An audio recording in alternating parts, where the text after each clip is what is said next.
And we're live. Hey guys, good evening and welcome to my exciting channel. We're discussing Mandela effects and the like. Thanks for joining me today as we uncover the mysteries of the Mandela effect itself and find out the true meaning of it all. We must discover what is really happening, what is really going on here, to change these things that we know and hold dear to us. And let us help others discover the meaning of the Mandela effect and how it affects them and the price of milk. Thank you. And be sure to hit the like and subscribe down below.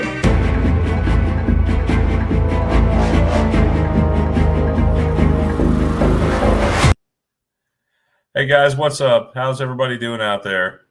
I need to include next time the price of eggs. The price of eggs have skyrocketed too. So, but anyway, I hope everyone's doing well. We have a great show planned for you guys. Can't wait to share it with you. Sandy, you were saying? I got a little issue going on right now in the chat. Oh, what's the issue? I didn't say hi, Teresa. But it says why not? said, no, I write hi at Teresa Lynch. Mm-hmm. Somebody wrote hi, Teresa as me. As you? Yeah. It says me with the yellow box. Hi, Teresa. I don't write that. I will write your full name at, so it highlights it. Hang on a second. Let me try this again.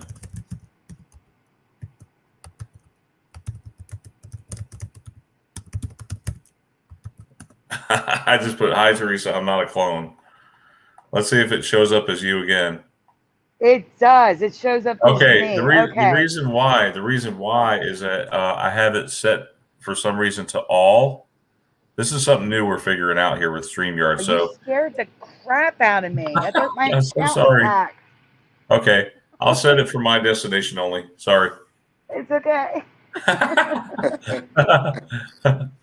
Hope everybody's well. There's my dad in there. That's his channel, the Trivia Nostalgist. Guys, give him a shout out. He does dad jokes. Check his channel out if you want to subscribe. Well, before you separate everything, why don't you put a link in my chat? What, the link to the channel? Yeah, it's your dad's channel. Yeah.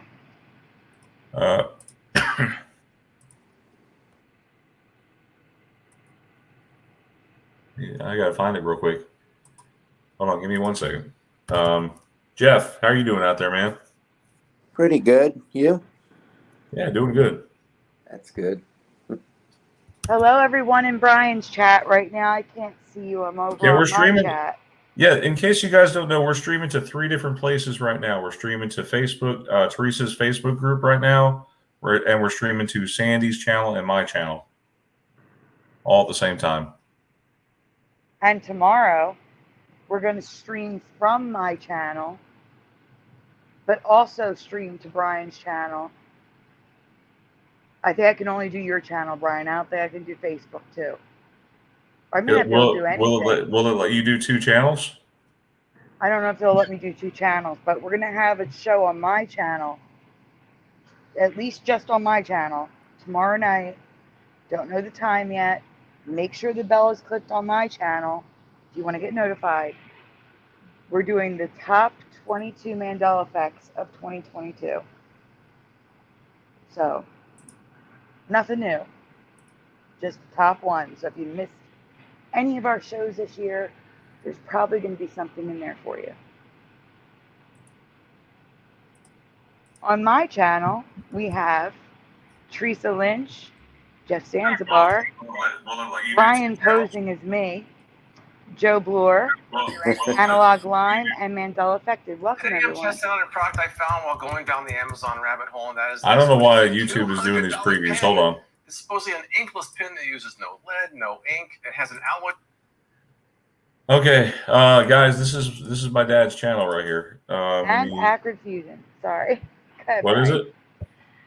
Acrid Fusion says, and me, LOL.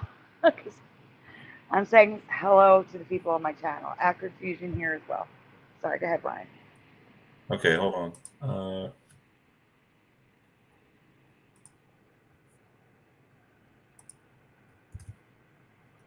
Okay. Yeah. Guys, yeah, hit the subscribe on my dad's channel. He does a lot of those dad jokes that are really funny. Check him out. Brian, send me his link. It's right there in the chat. I said it. I know, but can you send me his link? Because I'm going to pin a comment. I'm going to add it to my pinned comment.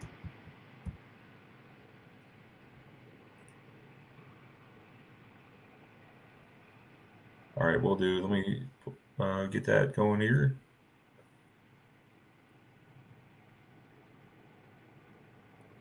And Jeff, while he's doing that, can you give a shout out to the people in Brian's chat, even if it's duplicated?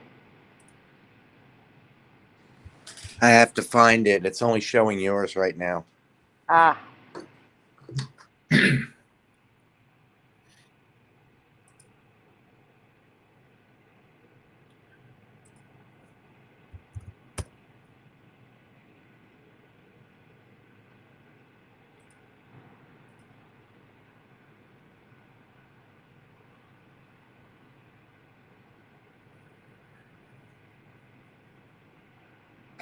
All right, here we go. All right. Yeah, it's good to be here.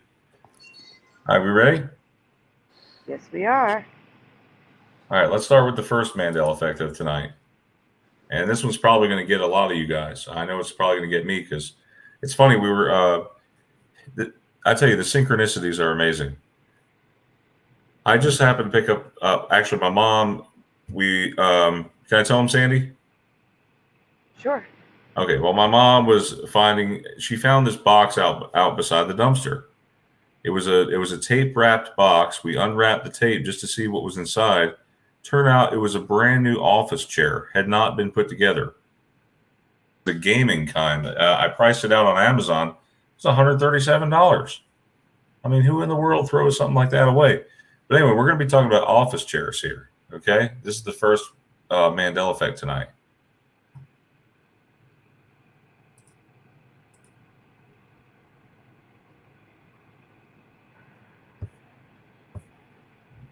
Okay, present.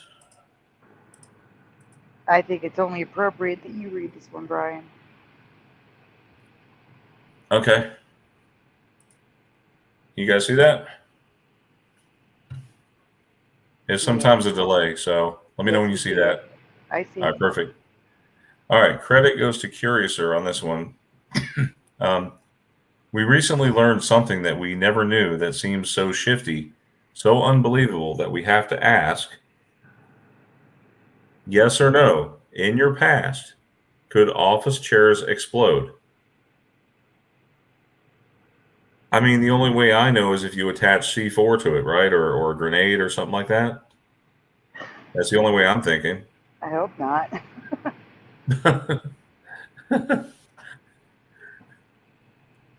But yes or no? Mandela Guys, effect answer yes says or no in the no. chat. Mustard seed of faith says no, that not that I know of. I think we should all be watching different chats.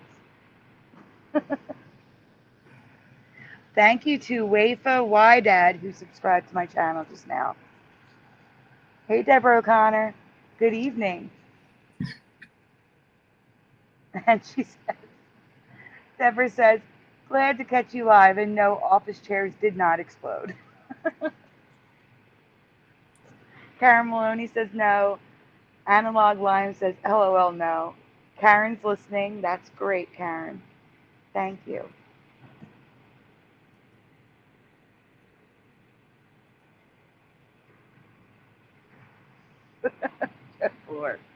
Jeff Force is only on date night.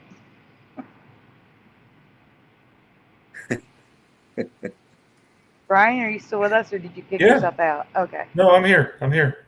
What's going on in your chat, Brian? We got some answers in the chat, right? Yeah, but did you read your chat? Because I can't see your chat. Hold on. Wait, can you?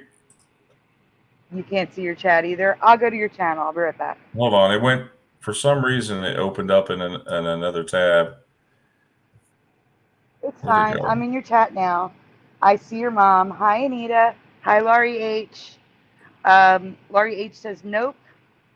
The trivia nostalgist, your dad says, never heard of it. JT74, no, very strange. Hello. Hello, Kenley Johnson, who says yes. Frank Nunez, no, never seen one explode. Nope. You got a bunch of nopes. Got a bunch of nopes. I'm seeing if there's anyone else we didn't say hello to. Julio Ventura, welcome. Let's see. Everyone else I think I said hi to. They've been in my chat as well. Oh, Happy Healer for President 22. Hey, Keith.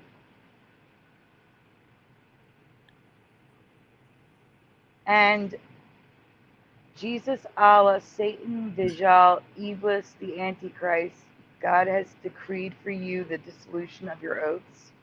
God is your master. He is all-knowing and the most wise. And I agree.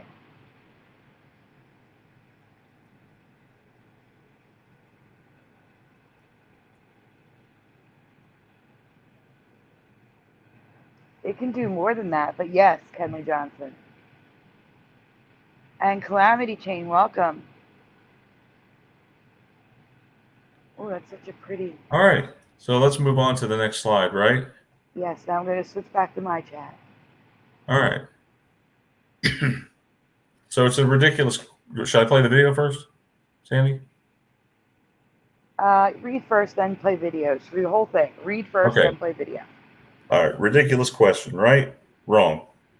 It's true, and chair explosions have taken people's lives.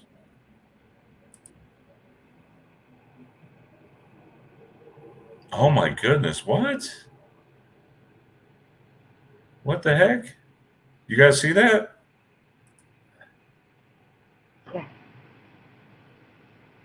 No.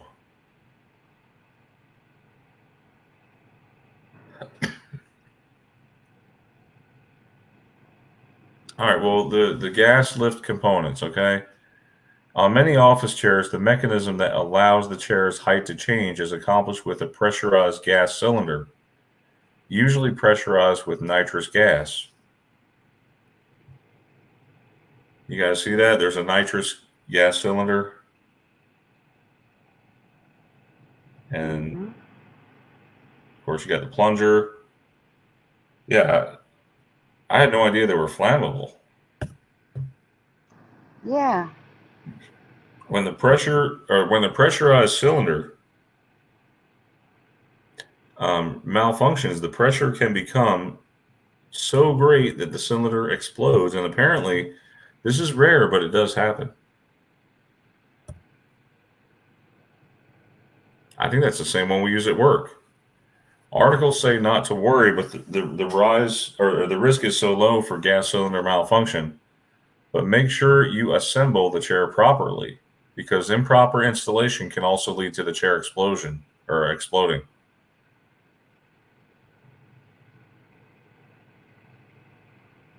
So we have improper installation. As we speak, I'm sitting on one of these chairs right now, Sandy. And cheap products, like buying them cheap from China. So if you're going to buy a new chair, make sure you go for quality over saving a few bucks. Exactly. Let's see. They also say to avoid cheaply made products, especially from overseas manufacturers. While the US, Europe, and Canada and Australia have strict guidelines and quality control for the production of these cylinders, countries like China do not.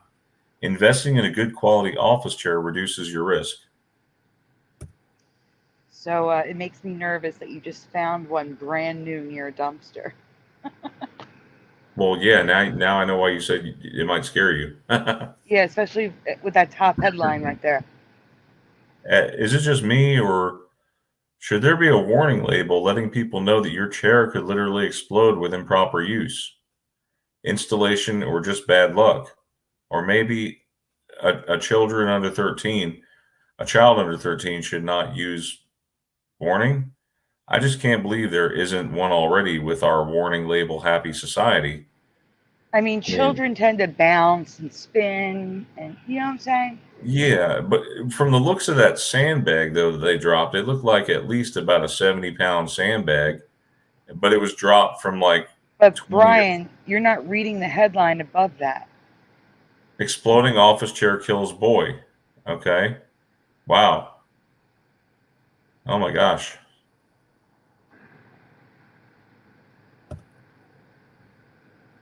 So what are your thoughts? Potential ME that office chairs can be deadly?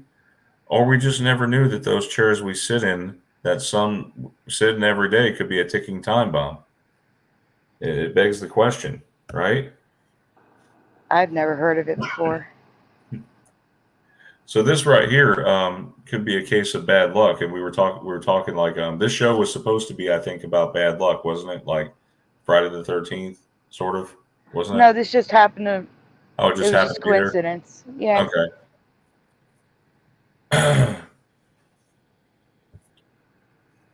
All right, everybody having a good time? We got 39 people watching. Wow, that's awesome. Is that total or is that in your chat? Well, 37 now in my chat. 9 in mine. All right. Well, yeah, guys, don't forget to sub Sandy's channel. Did you post the channel link, Sandy? Oh, you mean in your channel? Yeah. I can. Yeah, would you? And Jeff, if you want to share yours as well, share yours too. Frank says, don't sit too hard, y'all.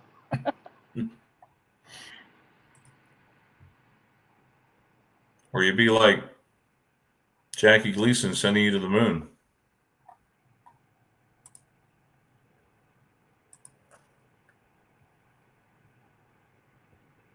All right. So this one goes to Jeff. This credit for this one. So Jeff, would you like to read this one? Yeah.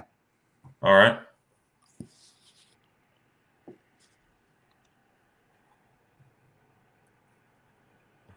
All right. Credit Jeff Zanzibar. Something strange happened with TVs in the late 1960s and again in the early 1980s. Something we have no memory of, and we are curious if these TVs were in your reality.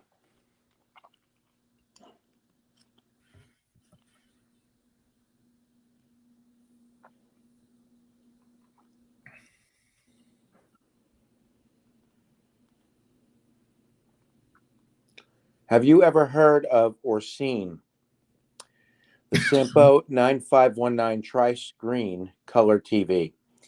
Have any of you ever owned one?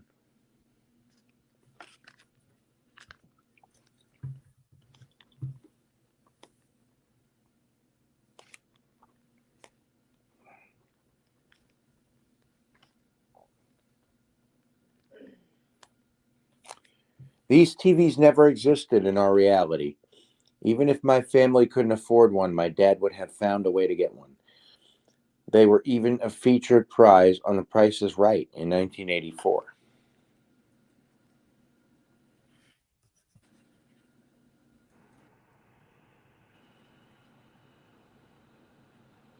Brian, have you seen these before? No, never in my life. I was curious. Karen's screaming now. The Sampo 3 screen TV was sold in 1981 to 1984. Consisted of a 19-inch color TV and two black and white 5-inch TVs, all with their own tuners, and came in one finish, a wood grain case with silver bezel, whatever.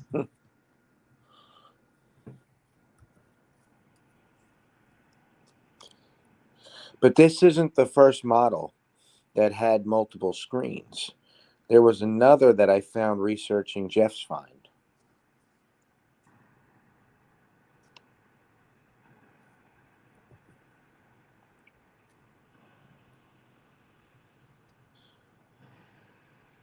Those of you in Europe, have you ever heard of, seen, or ever owned the Nordmen Spectra Color Studio TV?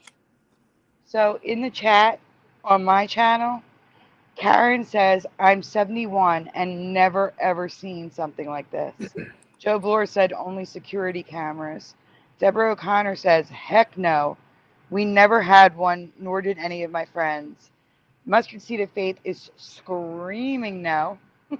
I used to always watch The Price is Right on TV as a kid after school each day, and this was never there, and I completely agree. And John Otis says weird. Yeah, everyone's a no on my channel. I'll go check Brian's in 1 second after I can't do that on my channel. Okay, so we're gonna go back. I think that's only in StreamYard. So in Brian's channel, we have Calamity Chain saying no, and I'm 75 years old. Anita says no and no, Jeff. LOL never said interested, Abbott, and welcome. Acrid Fusion says, why am I seeing TVs from that era being dissected with red mercury? I don't know. That is strange. No, never, says JT74. Anita has never even heard of Sampo. Kenley Johnson is a no. Joe Bloor again, only security cams.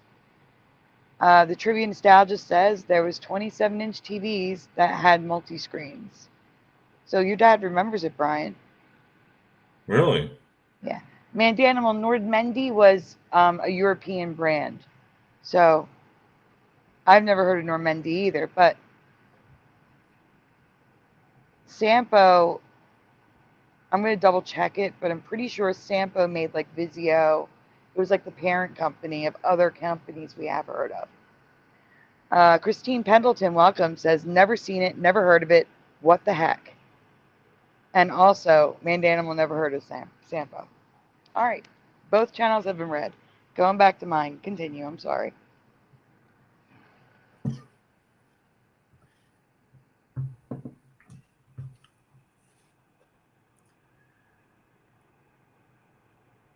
You think we would have owned these things?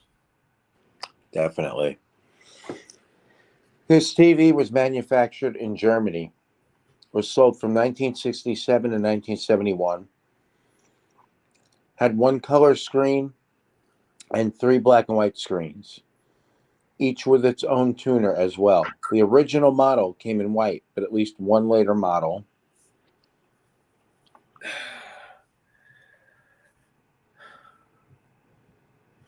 Interesting.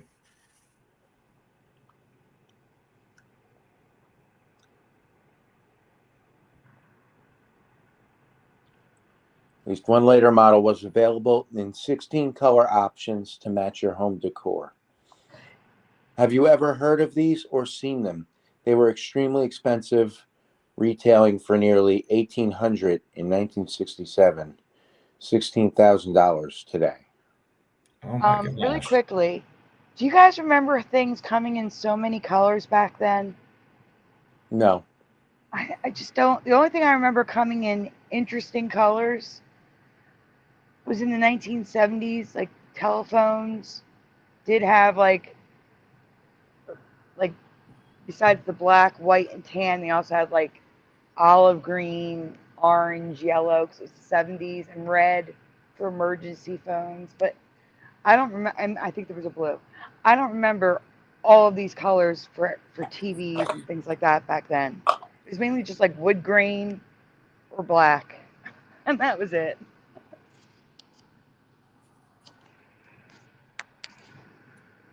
Yeah, this is weird. Yes, canary yellow, acrid fusion, exactly. Yeah, Jeff. The US version was much more affordable at only $700, which is a bargain in today's dollars. $2,000 compared to the color Spectra $16,000. So I can see why the German version flopped, but the USA version shouldn't have.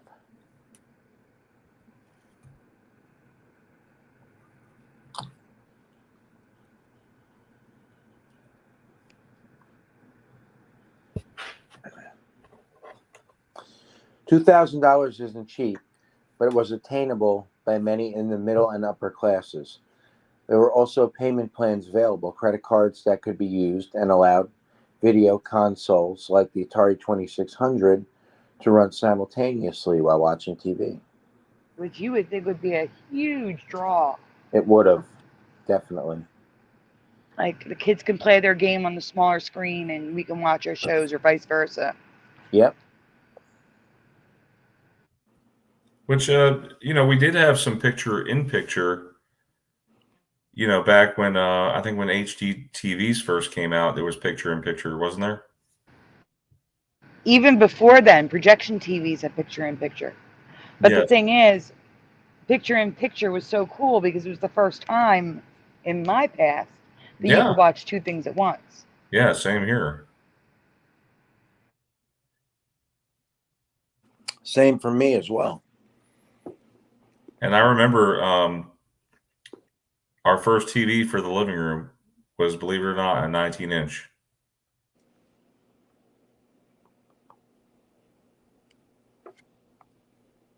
Go ahead. You want to read this one, Jeff? Yeah.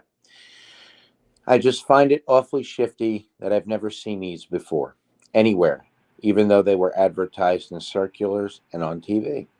Also, regardless, both were considered failures in the TV industry, despite these models being sold for a combined decade. So, both TVs, if you combine their time on the market, it equals almost a decade, and I've never heard of either one. You missed the top part. That's why I had to read it. Okay. It's okay. Oh, no, I was telling Jeff didn't read the top. It's okay. So Jeff found these in the paper.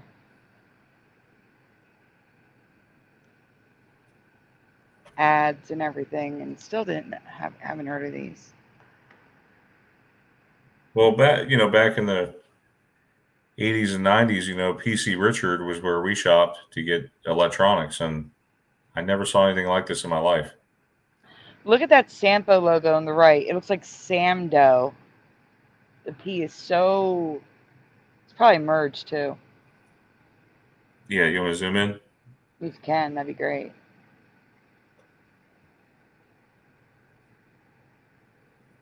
No, actually, it's not merged. The S and the A are a little close, but that P almost looks like a D. It does. Made in Taiwan. Hey, Jency.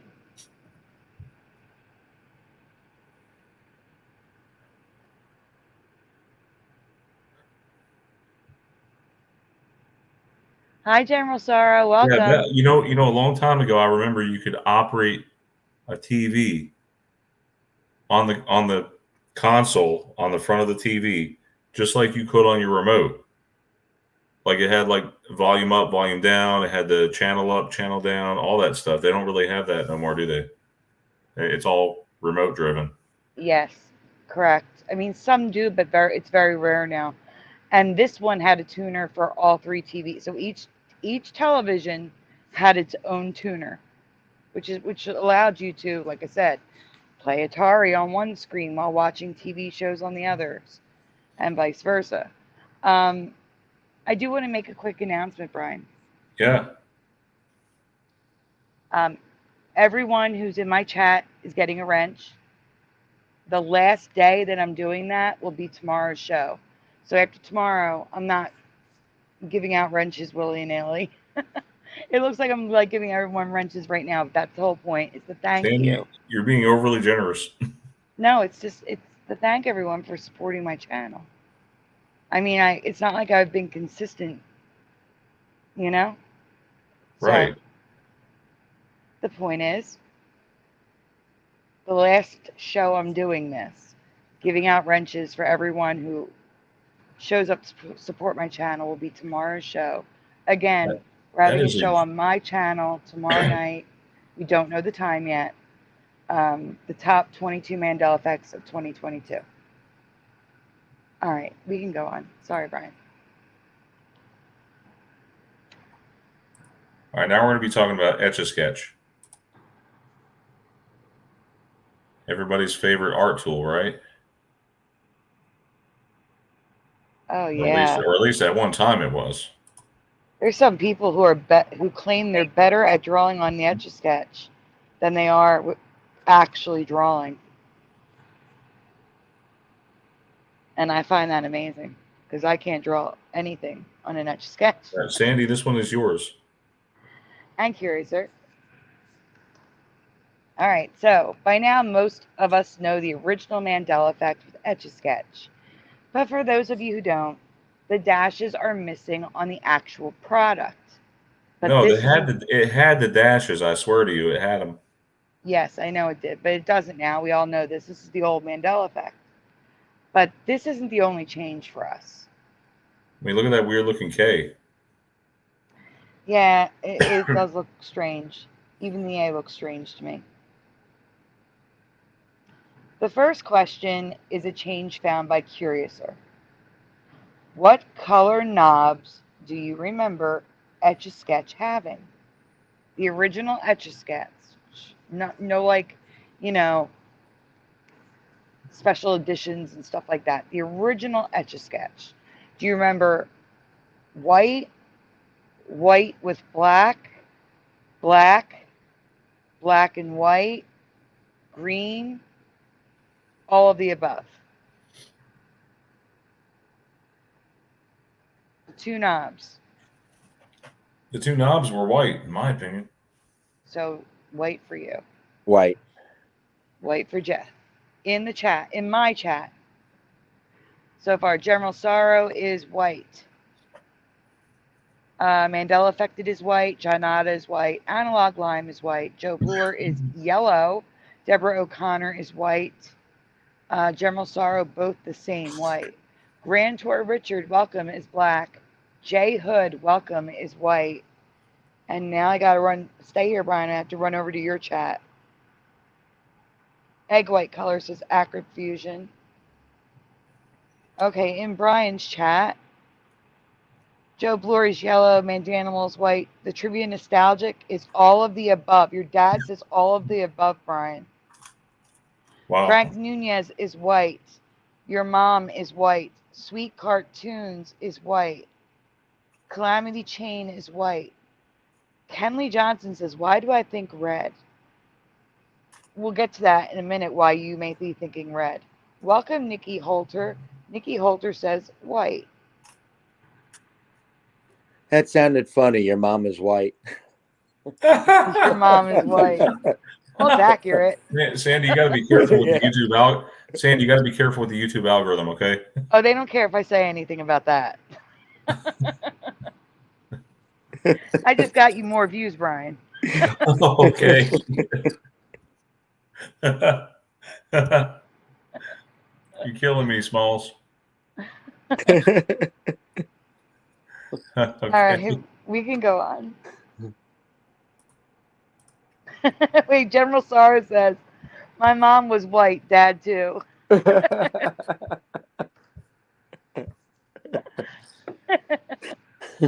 Karen says, I was thinking red too. That's very interesting.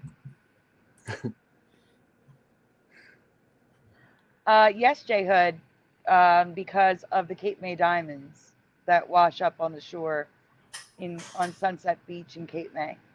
That's when I covered the concrete boats. Did we skip one, or are we? Is it the next slide? Hold on.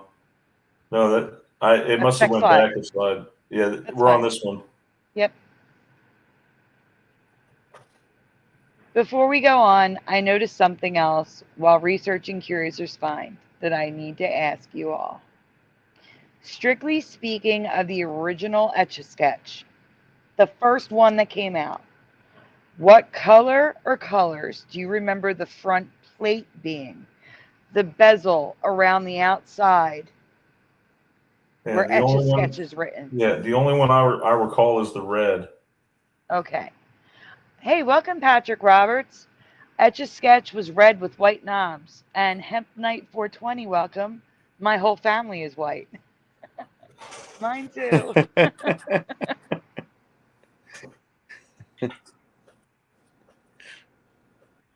Oh, my chat's moving too fast. I'm trying to give wrenches. Okay, so Acrid Fusion is red. J Hood is red. Analog Lime is red. Carameloni's red. John Nada says, I know that's white. General Sorrow says, white knobs, red mostly, silver letters shiny. Grand Tour Richard is red. Mandela Affected is red. Joe Bloor is rot. I guess red. John Nada is red. J Hood, red bezel, silver letters, white knobs. Hitman Lost, welcome, is red. Analog Lime, still have mine. Yes, you do. You still will. Grand Tour Richard is red bezel, black knobs. Hemp Night 420's laughing. You're welcome, Patrick. Choyo Ventura is red with a wrench. And Jeff says hi, and John says hi. And Deborah O'Connor says, it was definitely white knobs. I could draw things like crazy with that at your sketch, and I could write in cursive as well. That's impressive. Gold letters, says Mandela Affected. And you know what? I think you're right, Mandela Affected. But let me go to Brian's chat, see what they're saying over there. So we have High Pockets with red. Jason Geiger with red. Welcome, both of you. Sweet Cartoons is red. Man Animal says red. I had 3 of these. Frank Nunez is red. Acrid Fusion red. Joe Bloor is rot again. Nikki Holter is red. Will Wall, welcome, is red. Your mom is red. Your mom isn't red. Your mom remembers red.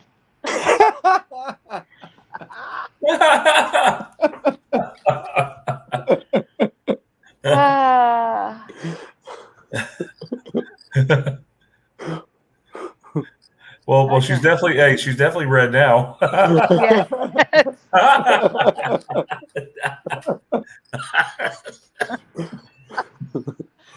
Oh gosh. Man. It's okay. You don't have to apologize, Joe. It's funny. It's good. Hey, Preliminal. Hey, Preliminal. Hey, Preliminal. Okay, back to my channel. Go ahead, Brian. We can move on.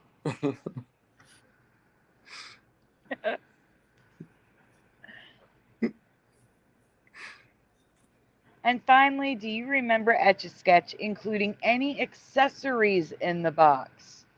If yes, what do you remember being included? So besides the actual Etch-a-Sketch, do you remember anything else coming in the box besides paper instructions? Is there anything that came with it that you remember? Just yes or no.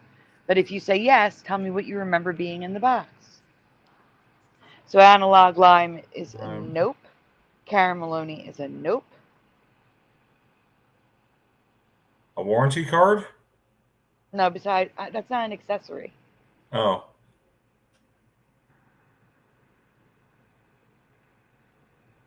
General Sorrow is a no. EBs. John Knott isn't sure. And that's okay. All right, I'm going to go to your channel real quick. Joe Bloor says no. Nothing, says Kenley Johnson. Preliminary remembers a plastic red pen thing. Interesting. No on accessories, says Nikki Holter. No for Mandanimal. Good to see you too, Preliminal.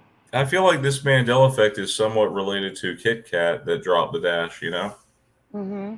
And it's red. Well, Kit Kat's orange. Was it red? Or orange? The packaging. Why am I remembering orange and red for Kit Kat? Anyway. Jason Geiger is a no. High Pockets is a no. I think Kit Kat was red, wasn't it? I'm remembering both colors for when it was wrapped, when it was paper around foil. Your mom's a no. A USB charger. Who said that? That's great. High Pockets. Who said the charger? USB charger. High Pockets. I was thinking that too. How about Acrid earbuds? Fusion says Earbuds. earbuds. Acrid Fusion says no, but Magnadual came with magnets, which was the predecessor. Frank Nunez is a no. Let's see. Sweet Cartoons is a no. Mandanimal says the attached pen was in a different toy. Calamity Chain, something tells me there was a white cloth. No? Hey, so Sandy. Yeah. So we're both right. Kit Kat used to be red, and then it got discontinued so it wouldn't confuse customers into thinking the original recipe had been permanently altered. I think, well, no, I'm sorry. In 1949, the wrapper returned to its original red foil. But it was, are you telling me it was I think orange? yeah, it's red. No, it's red, actually. But was it ever orange? I don't know. I'm seeing people ask, was it red or orange? That's weird. That's weird. Okay. So, Anita, no, that's an anniversary edition. That's special. That just came out in like the past year or two. They're not silver. That's just a special diamond edition with little diamonds for knobs. So no, the knobs are not silver.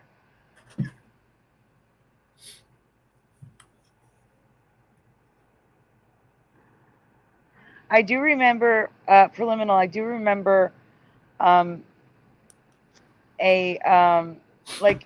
in the 80s or 90s, not the original.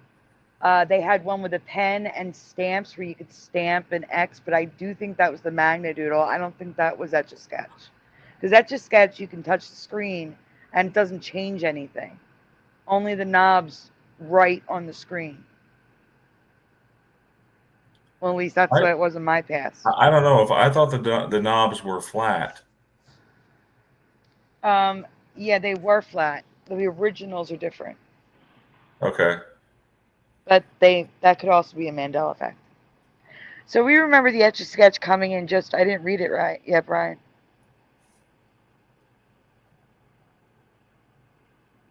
Coming in just red with white knobs, but this is not the case in this reality.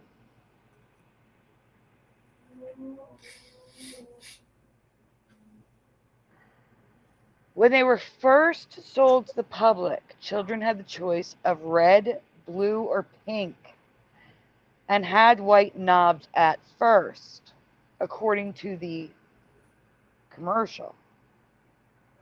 But then when you actually look at the toy, it looks different.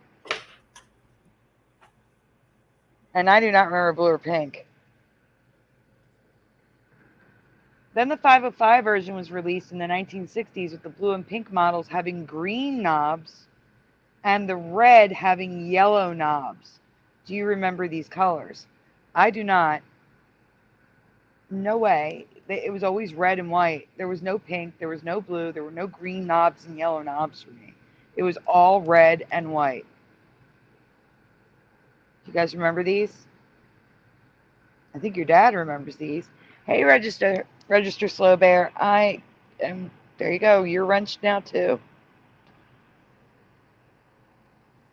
Remember, the wrench frenzy ends after tomorrow night's show.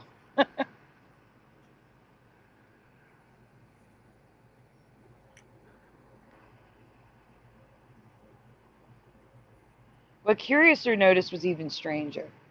Do you remember any Etch-a-Sketch having one white knob and one black knob? Or two black knobs? Because all of these exist in this reality's past. And we have no memory of these. Do you? Now, I know some of you in the chat said you remember two black knobs. Do you remember one white, one black? And like Brian said, these knobs stick up. They aren't like the whole knob turns, you just turn the top of the knob.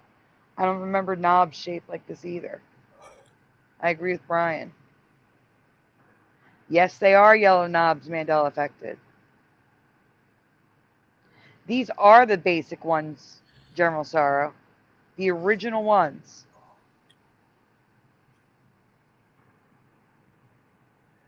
Why does it say Etch-a-Sketch screen? I don't remember it saying screen. Is that just for that box? Oh, yeah. Never mind. It's okay. It's okay. So I want you guys to focus before I read on this picture at the bottom. That black stuff at the bottom, those are plastic overlays that went on top of your Etch-a-Sketch screen. And it was like mazes and puzzles. Like, I don't remember any Etch-a-Sketch ever coming with overlays. Do you? because that's the accessory that supposedly came with the Etch-a-Sketch that I've never seen before. And I couldn't even find images of them on their own. This was the only image I could find. Brian, I didn't read yet. Sorry. All right. So I have no memory of Etch-a-Sketch containing overlays for your screen with games and puzzles to solve, do you? They even sold expansion packs separately. That's the part I needed to read. So they sold them separately, yet I can't find any pictures online.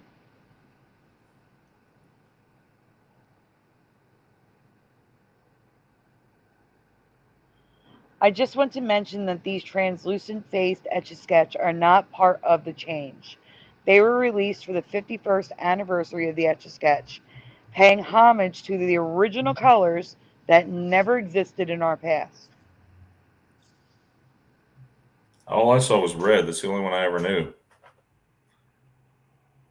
But do you remember do you remember it saying magic screen? I don't. No, it's just Etch-a-Sketch. Why does it say magic screen? Go back to the original. Let me see. Is it on the original? Yes, it is. I don't know. In the chat. Stop here, Brian. Go back to where we just were. Stay there. All right. In the chat, yes or no, do you remember magic screen being at the top before and after Etch-a-Sketch? Michael E. said the rich kids had them with the clear layer with the pics sold separately. Except Sandy, they weren't sold separately. The overlays were included with the original Etch-a-Sketch. No, I'm saying I don't remember it saying magic screen. I know. I was answering a comment in the chat. What about you, Jeff? You remember that magic screen? No, not at all. That was never there for me. So in the chat, I have General Sorrow saying yes, magic screen for me. Analog Lime, I've only ever seen red with white knobs. General Sorrow says not on the product though. Analog Lime is a no. Mandela Affected says I never got an Etch-a-Sketch new, but the overlays don't seem out of question. Acrid Fusion says no. General Sorrow in the ads, I suppose. Hitman Lost says no. Jency Tourday says it never had said magic screen. Ralph and Cassie says, yes, I remember all the words up there. I used to think as a kid that's a lot to say. LOL, true story. Let's see. General Sorrow says mine is a no. Joe Bloor says magic mirror. Yeah, it's kind of mirroring. Magic mirror. Hemp Knight 420 says no. Deborah O'Connor. I agree with you. Red and white all the way. Mandela Affected, I'm not sure. Jency says mirror, mirror. I don't remember the knobs being labeled vertical and horizontal though either. I don't either, Register Slow Bear. That's new too. All right, let me check your chat, Brian. Stay here. And keep in mind, I still have to read. So your mom says no. No patterns, instruction booklet, or anything, says High Pockets. No, I don't remember any overlays, says your mom. I don't remember magic screen, says Preliminal. High Pockets, no, just Etch-a-Sketch. Calamity Chain says gotta go. Oh, thanks for being here, Calamity Chain. Have a really great night. And aloha from Maui, he says. Or she says.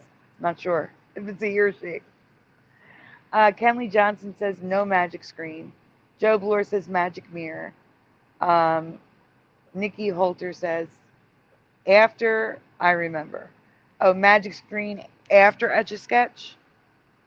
Mandanimal says yes, it had a magic screen because you flipped it, shook it, and the picture disappeared. Jason Geiger says I'm pretty sure it said that. Patrick Roberts says hello on Brian's channel. Okay, I'm going back to my channel now. And now I'm going to read real quick. Was it called deluxe version? No, this was just Etch-a-Sketch. Does this say deluxe? I don't see deluxe on here. I just find it incredibly strange that I've never seen these color variations until now. Not once in a thrift store, antique store, on eBay, at yard sales, literally nowhere until now. So what do you think? Altered product history? We think so.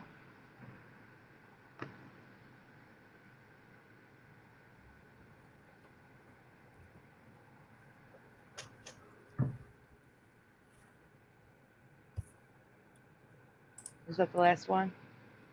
Yeah, it was the last slide on that one. Okay.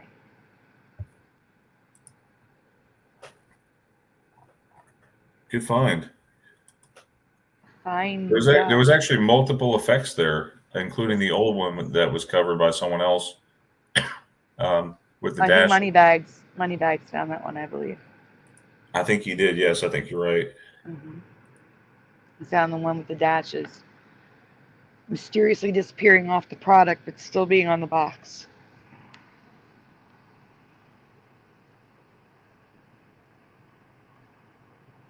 Oh, you're welcome, Jency. We have a lot more fun coming up. We still have new ones as well. There's not as many new ones tonight because the new ones all are huge folders with lots of slides. So, but there are new ones. Who's next? All right, I'll read this one. This is technology, so that's kind of my thing, I guess. Okay. If I can get that top bar to go away.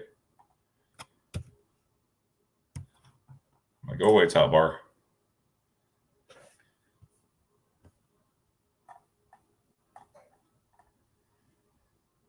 Okay, there we go. All right. When you think of remote controls for TVs, most of us think of a boxy square or rectangle shape with buttons. But the first remote, which was wired to the TV, was shaped like a teardrop. It was called the Lazy Bones remote. And while this might be an ME for you, it isn't for me. I have seen these used in old movies and TV shows before. That's pretty interesting. It's, it almost looks like those little things that people used to use to change slides on presentations.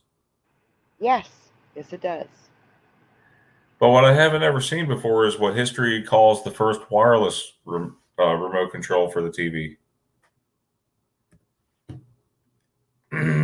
Have you ever seen or heard of the 1955 Zenith Flashmatic ray gun remote?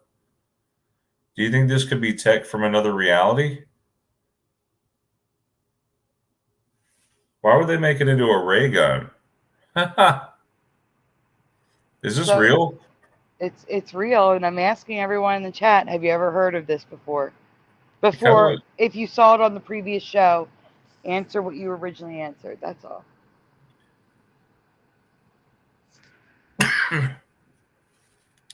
If they ever make one like that, I want the one from Star Trek. They already made it, Brian. No, I'm saying if they make one like that in today, I want one like Star Trek.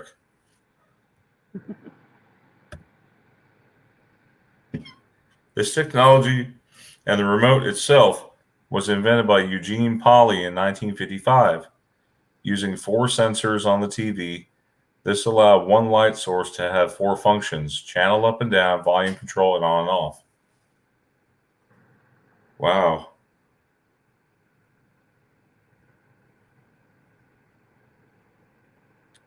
Well, the main drawback of this technology was that lamps and sunlight could activate these features accidentally, which is why remote controls after the Flashmatic switched to infrared light activation, but the 4-quadrant model Pauly invented was still being used or was still used for later wireless remote models. Yeah, and in case you don't know, infrared is like a direct line of sight. You have to have a direct line of sight for it to work. Flashmatic tuning. Be kind of nice to have one of those around, I guess, for keepsake, Yeah.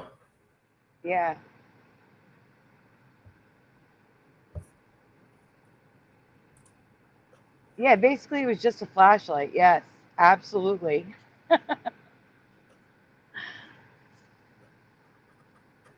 Did you see what Ralph says?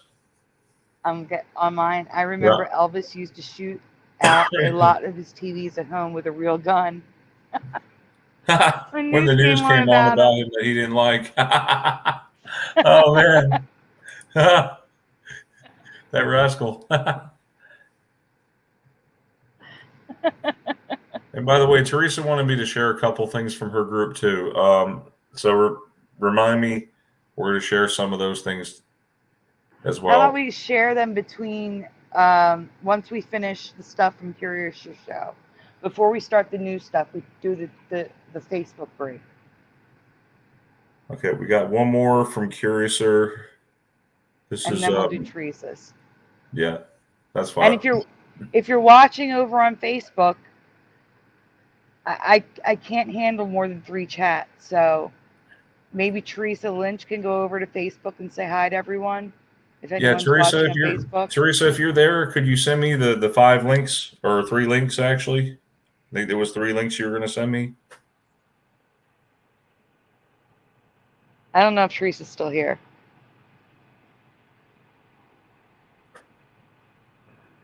I'll message her.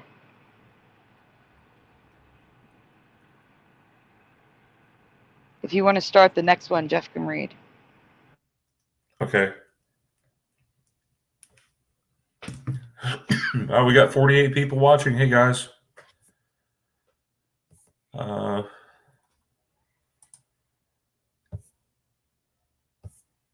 right, so this next one is about Moby Dick.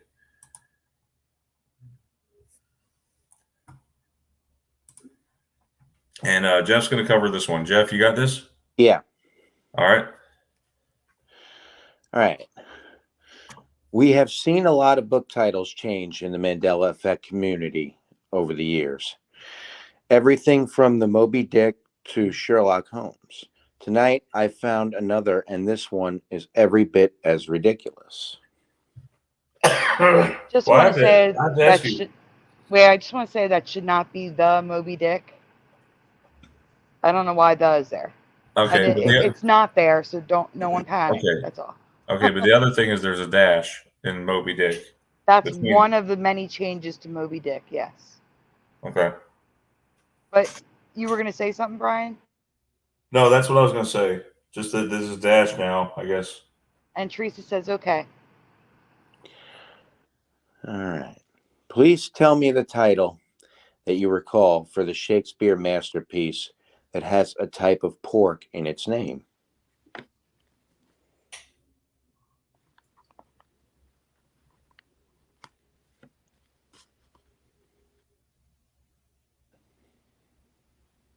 I assume you're talking about Hamlet?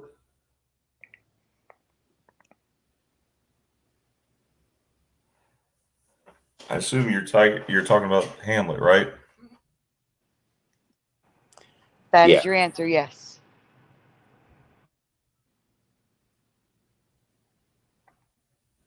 And in the chat, Jay Hood says Hamlet. Many remember the North Pole landmass, God, Michael. Many. So many of us. And I've showed so much residue of it. Yes, Sherlock Holmes changed as well. Go check out the title. That's an old one. Maybe we should add it to our list for tomorrow night's show. Eddie Van Keen says, a Moby Dick. General Sorrow says Hamlet. Register Slow Bear says Hamlet. Eddie Van Keen says omelet.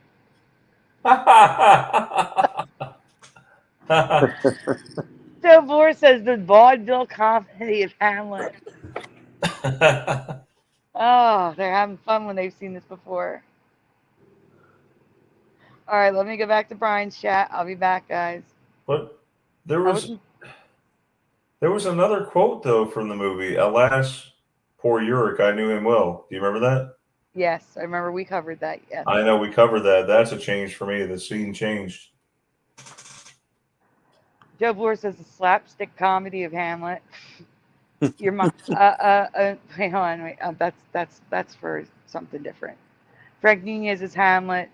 Subliminal's Hamlet. Mandanimal's Hamlet. Your mom's Hamlet. Nikki Holter Hamlet. Okay, everybody's Hamlet. Well, what is it now? So your dad says pork or not to be pork. Okay, headed back to my channel. All right. Just Hamlet, says Jency. You can go on, Jeff. Okay, so to recap, your mom is white, red, and Hamlet. And in my past, William Shakespeare wrote Hamlet, nothing more, nothing less. While you can still find books with this title, it is far less common and no longer the official title.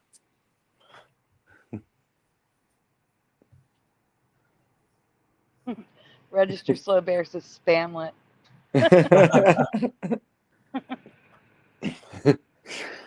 Officially, in this reality, the title is The Tragedy of Hamlet, Prince of Denmark, and as Wikipedia puts it, sometimes shortened to Hamlet, because that is a true statement in this strange reality.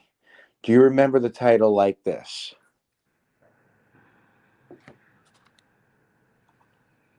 Not at And all. it's not just old books, guys. That looks very foreign to me. And they're not all the same. There's multiple titles for this. It's crazy. Go ahead, Brian.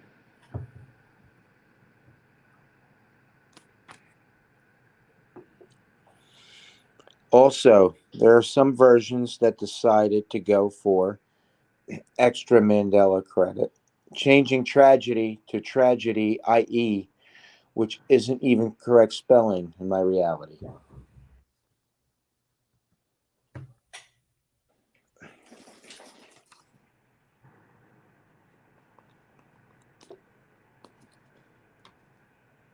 It's everywhere in book form.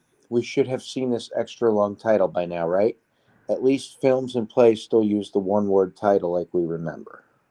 General Sorrow, you remember Hamlet, Prince of Denmark? That's the part that's getting me above everything else, Prince of Denmark. No, it was just Hamlet for me. Yep.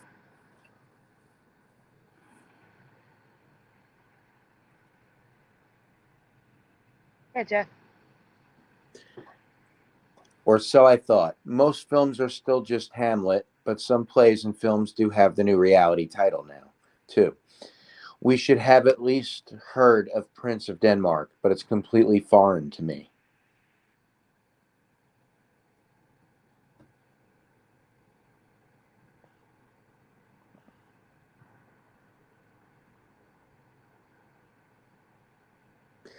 And while I've always known Hamlet was a tragedy, that Shakespeare's novels are usually classified as a tragedy or comedy, I've never seen it written as part of the actual title. Have you? They were never written in the title for me. No. No. Variation 1, Tragical History. Oh, just ignore the variation part because I forgot to change it to 2, 3, and 4. It's all ones. All right. It's all ones.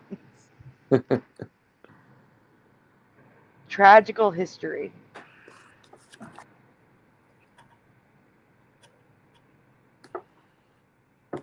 Variation 2 is Tragedy with IE. On an old and a new book.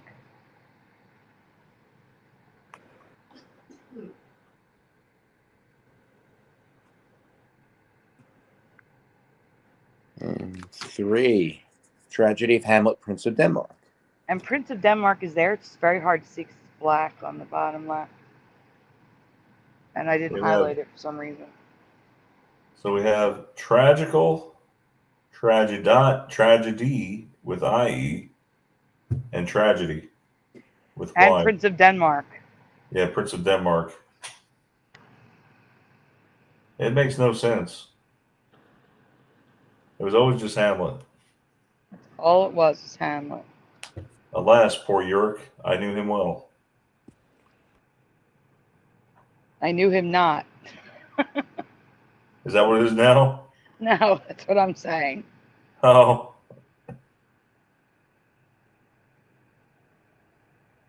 I forget what it is now. What is it now? I don't remember. I forget.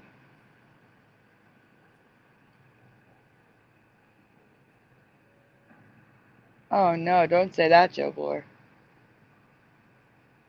It's okay, Acrofusion. That's why we present multiple Mandela effects every show. So the actual quote is, alas, poor Yorick, I knew him, Horatio. I like not better than Horatio. Yes, there's also Denmarky, yes. Does anybody else in the chat remember Alas, poor Uric? I knew him well. I do. It was one of the famous quotes.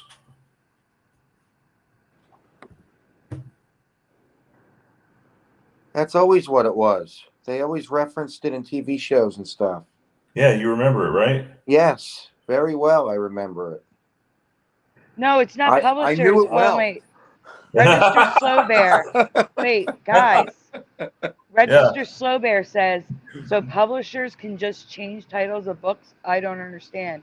It's not even just publishers. The actual title, according to Shakespeare, is Hamlet, Prince of Denmark. And I've never heard Prince of Denmark before. So it's not the publishers changing it. It's what it's what Shakespeare named his play. Well, you know, William Shakespeare has 2 earrings now, doesn't he? Oh, I don't know. I think he has 2 earrings, and he used to only have 1. I didn't know he had any.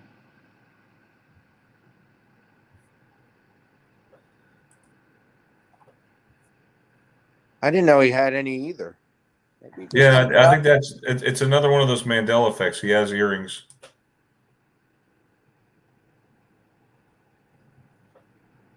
All right, so now we're going to dip into the Teresa's group. Since you guys are out there watching from Teresa's group, we'll go ahead and present some things from there. I believe Teresa has sent me some things.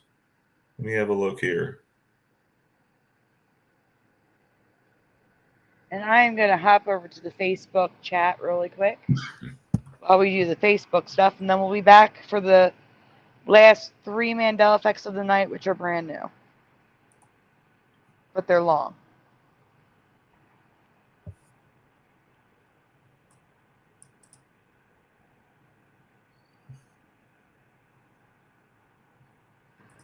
Swipe left. Ah, there's no one in the comments here. Okay, I'm just pulling up Teresa's group now.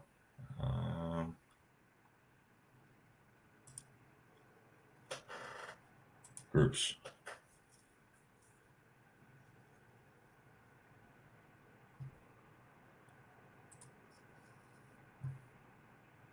And by the way, Teresa's group has grown big so far. It's growing big. It's at 2,500 subscribers now, or members actually.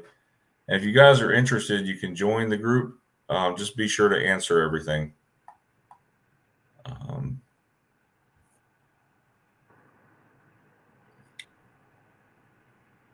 Well, I'm going to head back to YouTube since no one's here. It says Facebook user. I assume that's you, Sandy. That is me. And that is why I'm headed out back to where everyone is. Yeah, it just says Facebook user on my end. All right, so again, here's Mandela Reality Residue Hunters. That's what it looks like with the staircase, I guess, and the number 4. Because I think we're on year number 4. Is that right? Is that why she did it that way? I did it.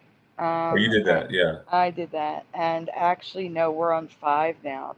In May, it became 5.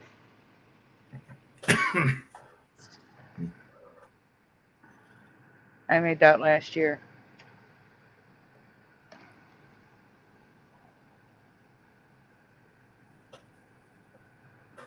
You didn't get the links, Brian?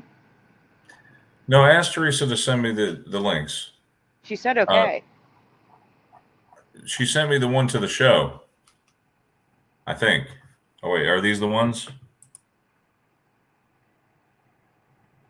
These are the featured ones.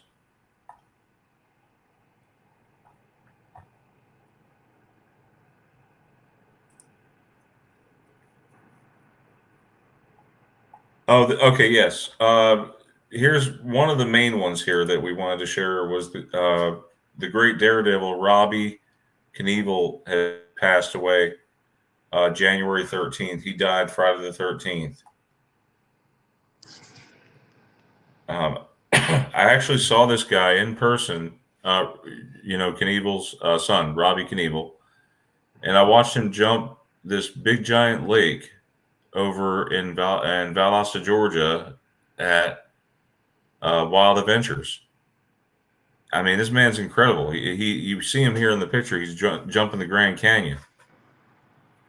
So May 7th, 1962 to January 13, 2023. Rest in peace, Robbie Knievel.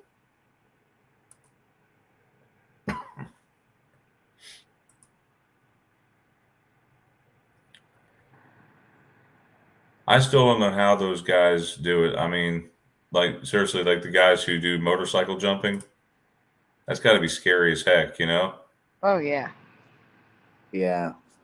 I mean, you could practice with small ramps, but I just don't see how he lands them perfectly, like jumping over a lake. I mean, oh my goodness. How did he pass away? Did they say? Teresa didn't mention that in her group. That's what I was curious about. Was it an accident or was it something else? That's what I'm asking. I'm not sure exactly. Let me look it up real quick. Deborah O'Connor says, I only remember, alas, poor Yorick. I knew him well. Yeah, me too. So he died at age 60. Young. The cause was pancreatic cancer. That's what his older brother, Kelly Knievel, said. That's awful. Yeah. He did He did more than 350 jumps, landed 350 jumps over his death-defying 30-year career. He was even in Vegas. That was one of his best-known jumps in 1989. He decked out in a star-spangled banner, white leather suit, vaulted 150 feet over the fountains at Caesar's Palace. He did that for his dad, he said. When I made this jump, that was for you, Dad. Robbie Knievel recalled that. Yep. So rest in peace, Robbie Knievel. But you know who else passed away that everybody's been talking about this past week? You know who else? Yes. Priscilla. Lisa Marie Presley. Oh, yeah, Lisa Marie. Not Priscilla, what am I saying? Priscilla's still alive. And that's her mother, right? Yeah, her mother.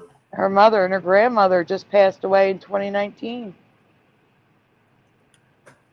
Paul Caniff is one of our top contributors. He says here, I don't know if you can see that. I strangely can't find any instance of this character's name being spelled Raiden, but in a timeline I used to be in, that's how it was spelled, Rayden. What do you guys remember? I remember why. Yeah, me too. Who is this now? Raiden from Mortal Kombat. How do you remember his name being spelled? With the Y. Yeah, me too. Raiden makes him sound like a Tomb Raider, or like Raiders of the Lost Ark, or like the Raiders. What is it, San Francisco? I forget. Or the LA Raiders, or whoever. Los Angeles. Yes. Thank you. I'm looking for the post with, how do I search these things? I'm used to doing it on the phone. I don't know. Facebook search is horrible. I'm on I wish they would iOS. improve it. I think right here, this lets you search the group. Okay, here we go. Presley. There was something else about Elvis. Okay. So yeah, this is Teresa's post here, January 13th at 6:57 p.m. Lisa Marie Presley, Elvis Presley's only daughter, died Thursday, January 12th, 2023, at the age of 54. Sources tell TMZ that Lisa was pronounced dead in an LA hospital where she was taken after suffering cardiac arrest. Presley's housekeeper reportedly found her unresponsive. Her ex-husband, Danny Keogh, was there and performed CPR until paramedics arrived. So Lisa's mother, Priscilla, released a statement saying, Priscilla Presley and the Presley family are shocked and devastated by the tragic death of their beloved Lisa Marie. They are profoundly grateful for the support, love, and prayers to everyone and ask for privacy during this very difficult time. So other celebrities who knew Presley have been paying tributes all over social media as news of her death came out. Rest in peace. 1968 to 2023. Horrible. I just want to say, Joe Bloor says that the Raiders are now in Vegas. Oh, Vegas, really? Wow. They keep changing the teams around. I know that's weird. That didn't happen in my past. No. Not until like the 2000s. Yeah. Now, this is just from The Sun. Time travel proof as Elvis Presley fan is holding a mobile phone spotted in the crowd at his last concert. Do you see the mobile phone? That doesn't look like a mobile phone to me. I don't know. We need some AI image cleanup there, don't we? It also, I'd have to examine that photo. It looks kind of Photoshoppy to me. Yes, you'd have to examine it. And Sandy, you know how to tell if something's Photoshopped, right? I do. How do you tell? The pixels. You zoom in, you can see where they added it in. Okay. Even very good Photoshopping. If you zoom in enough, you can tell. There was one other thing that Teresa, I think, posted about bananas and Elvis Presley. So what do you guys remember Elvis's favorite sandwich being? Fried banana and peanut butter sandwich. Exactly, me too. But here's the thing. Now, bacon is added in it also. I definitely don't remember this ingredient being in there at all. Supposedly, there are now variations of the different ways he ate it. Pretty weird, huh?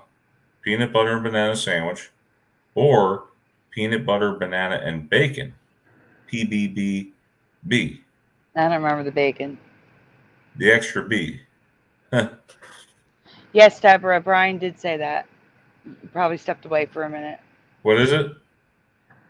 Deborah O'Connor says, SandyDiva, I think Robbie Knievel died from pancreatic cancer. Yeah, that's what. Yeah, I mentioned that. Sorry. Oh, hey, Sue. So I didn't see you jump in there.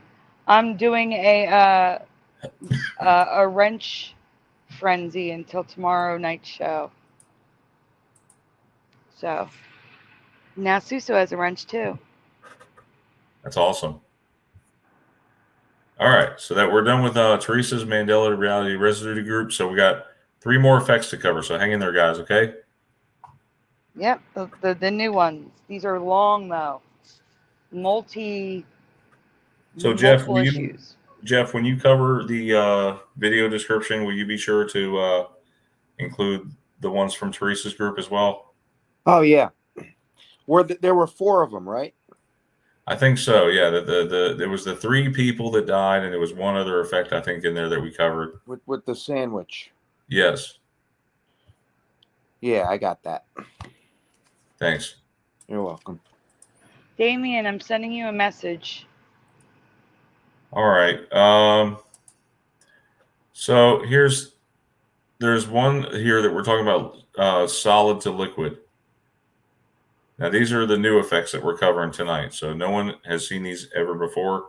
You're watching them for the first time on mine and Sandy's channel here. Never before seen. All right. So do you want me to do this one, Sandy, or you want to cover it?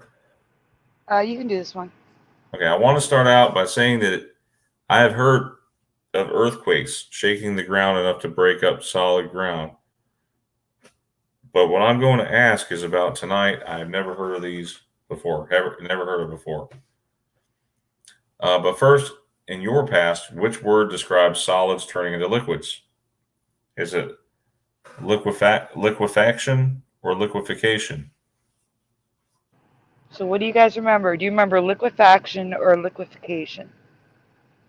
What word would you use for something that liquefies? Liquefaction or I'm melting, liquefaction? melting. Oh, what a world! You can say one or two.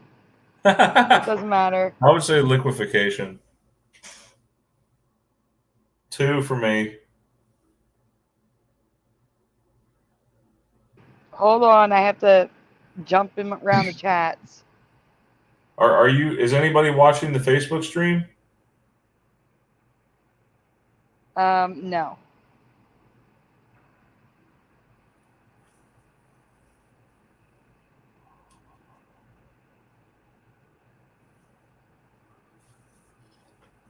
Give me All one right, second, so guys. put in the chat 1 or 2 if you remember liquefaction. They're Put 1 if you remember liquefaction 2. already doing that. So in the chat so far, we have faction for analog line, faction for acrid fusion, liquefaction for General Sorrow, liquefaction for John Nada, faction for Grand Tour Richard, liquefaction for Jency, melting for Joe Bloor. Yeah, I'm with you there. Thawing for Eddie Von Keen. Totally with you there too. Suso has no idea. Joe Bloor is a 2. Solid to liquid to General Sorrow. Yes. Hitman Lost is a 2. I'm jumping to your channel, Brian. Okay, so in your channel, Frank Nunez is liquefaction. Let's see. Anita says liquefaction. High Pockets is liquefaction. Alone is liquefaction. JT74 is liquefaction. Mandela Affected is liquefaction. Joe Bloor is 2. Acrid Fusion. YouTube panel, Methods, and all that. Second thing for Acrid Fusion. Mandanimal is 2. Nikki Holter is the first. Okay, going back to my channel. 1 and no on chair, says Michael E. Michael E, no on chairs. That was the beginning. Are you talking about liquefaction or something else? General Sorrow says, oh, liquefaction if not melted. Probably faction for melting. Yeah, the ice cubes, ignore that. I just threw that in there because it's like a solid to liquid, not melting per se. Suso has no idea. It's okay. All right. Brian and Jeff, I know Brian says, Jeff, what did you say? Which faction do you belong to? The liquefaction faction or the liquefaction faction? A liquefaction. Okay. We can go on. I'm a liquefaction person too. So I forget, were you reading or what am I reading? You are reading. Okay, in this reality, liquefaction is not a word. The only definition I could find is on Wikipedia that states that it's an alternative word for liquefaction, which I've never heard of. So all you liquefaction people, it's not really a word. If you write it, you'll get a red squiggly. But Sandy, here's the thing. Yes. That and I don't know if you knew about this Mandela effect, but liquefy is actually liquefy. It's actually a change for me. Liquefy was it was a LIQUUIFY. UIFY. But now it's EFY. Liquefy. What? Yeah, look it up. It's liquefy. It's LIQUEI? EFY. It's EFY now. IEFY? No I. It's QUEFY. EFY. Oh, gosh. Sorry. Didn't mean to be so confusing, guys. Of course. Of course this word is... Yeah, I'm not surprised. Yeah. So maybe that's probably... maybe that's why there's a new derivative of it. Yes, that's why it's liquefaction. It's got the E. You're right. You're absolutely correct. So liquefaction is what I would have called liquefaction when something liquefies, but the Mandela effect tells me I have been wrong my entire life, I guess. Yes, I have. Apparently. So now that the word is out of the way, let's talk about why I looked it up. So have you ever heard of earthquakes liquefying? And I noticed you put liquefying. Yes, I did, because that's how I remember it. But it's actually liquefying. I know. It's so weird. And I don't want to get flagged for any inappropriate wording here if I use any. I'm sorry. Yeah. You know. Let's stop making the distinction and just read what I wrote. Okay, the earth swallowing things whole into the ground due to liquefaction. So do you guys remember the earth being able to swallow things whole due to liquefaction? No. I hope people got out of that car in time. I really do. This is not quicksand. This is not the same thing. This is like instant liquid to instant solidifying. Like it's liquid and then it's not. Like hard as cement to liquid to hard as cement.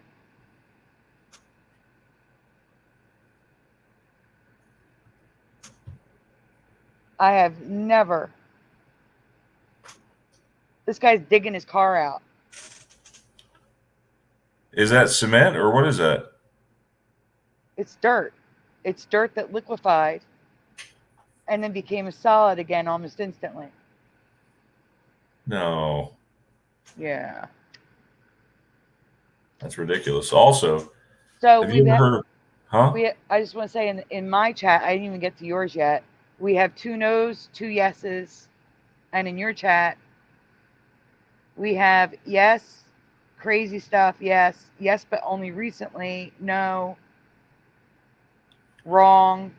It's 50-50. All right, going back to my chat. Go ahead, Brian. Also, have you ever heard of cargo sinking cargo ships? Again, due to liquefaction. Not only is this new to me, have I never seen a story on the news about this, but some of the cargo that can cause this makes no sense. It's the cargo that's blowing my mind, guys. You'll hear it. Yeah, Brian. Apparently, when the cargo transforms into a liquid, it obviously moves around. And if it solidifies on one side of the ship, it will capsize the ship and sink it. Have you guys ever heard of ships, a cargo ship sinking, like because of the cargo? Do you remember stories in the news? Because apparently there's some really famous ship sinkings that have made the news, and I haven't heard of them. Joe Bloor says recently. This cargo can sink ships. Maybe I can believe some materials like dirt and clay, but fish? You're going to tell me that the ship's vibration from the engine or choppy seas can liquefy fish and then the fish can re-solidify? Not in my reality. In your reality, people, could fish liquefy and then re-solidify because of this? I can't. Is that right? Ew. You're telling me fish can liquefy? Yeah, I'm going to show you a partial list of the things that they tell you. Like there's a pamphlet online, like a book that they give to people that are training to work on these cargo ships, and they warn of these specific cargoes could liquefy through liquefaction and re-solidify, sinking the ship. And here's some of the things that can do it, like iron concentrate, pellet feed, calcined pyrites, cement copper, pyrites, peat moss, nickel ore. So there's stuff like that. Then you go to the next page, Brian. Yeah, did you notice the word liquefy right there? Yes, I did. We can go to the next page. At the top, you see fish. No. Fish in bulk. So fish and copper and lead can liquefy and re-solidify. Fish. No. No. That is so weird. So bizarre. So here are some images. On the right is the cargo that is on the left, pre-liquefaction and after liquefaction.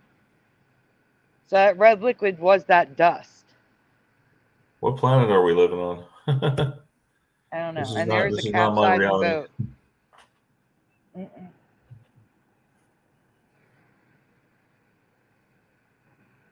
And it's like not like it happens like suddenly. Did you see that? Yeah, it's sudden. That's what I said. Suddenly. It's like it's solid mass that suddenly liquefies, then suddenly solidifies again. That's why you have cars and trucks feet in solid dirt. Buildings toppled over. This was not my reality. And God, Michael says, it is my reality.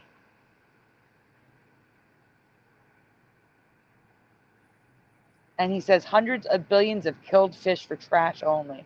I know, that is sad. You think they could at least turn it into cat food or something?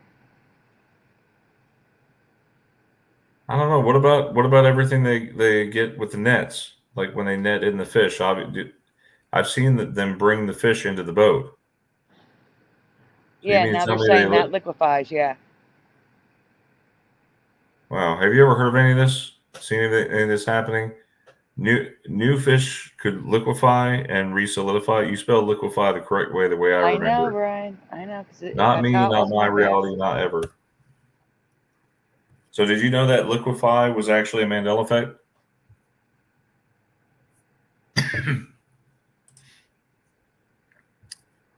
I agree, Eddie Von Keen. If there is a list, no cargo ship would transport these items, except that they are now changing the way the cargo holds are on the ship. They're moving them to more centralized locations and making them smaller. So if liquefaction happens, it doesn't unbalance the ship. All right, Jeff. So they're changing cargo ships in response to something that supposedly has always happened. Jeff, you want to take this one? Yeah. All right, this is about laughing, I think. Yeah.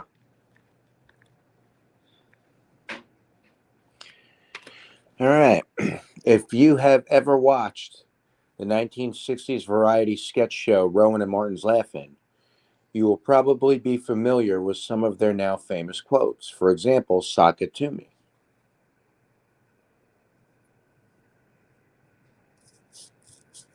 If there's typos in here, I'm sorry. This presentation took hours.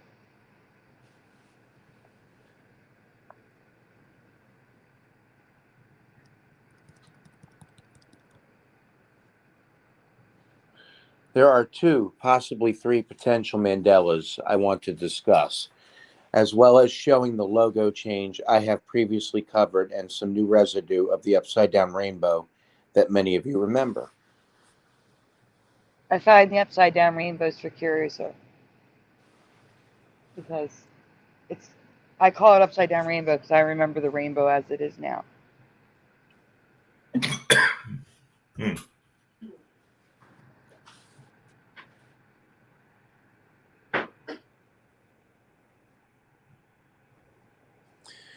I'm going to start with the residue. Previously, I noticed that LA was wrong with the A looking like a 4, but now there's a new version in Laugh-In's history, which is much, much worse.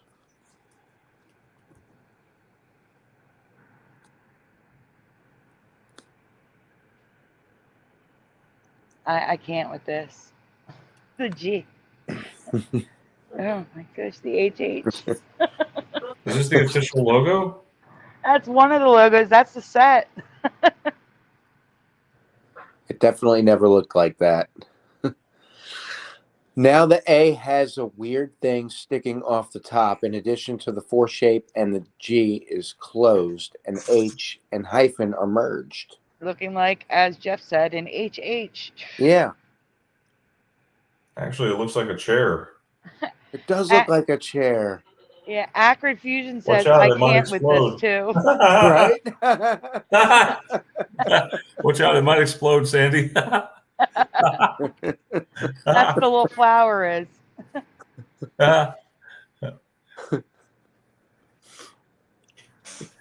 But on this, I don't know, on stage curtain. That's right, actually. On this but on on stage okay, curtain. but on this onstage curtain, the logo is how I remember it. Sort of, because I have a question to ask.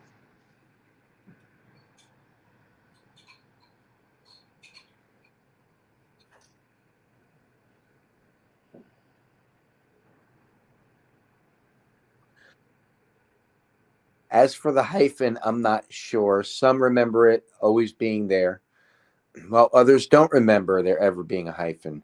Do you remember the hyphen or not? Now on to the set residue.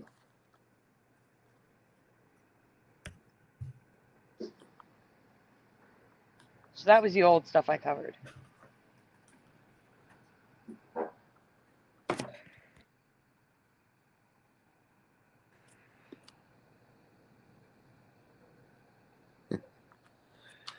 Here are 3 different sets with upside down rainbows, but look at sports.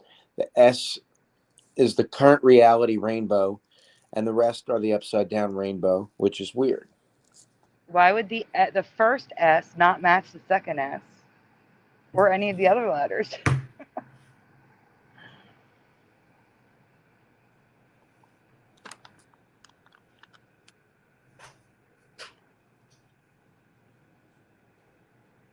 I think they just put the S on upside down, honestly, but still.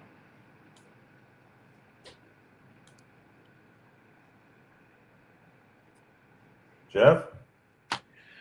Here, oh wait, He didn't switch slides yet. yeah, I Jeff? read that one. We're waiting for you to switch slides, Brian. Oh, we lost Brian. Well,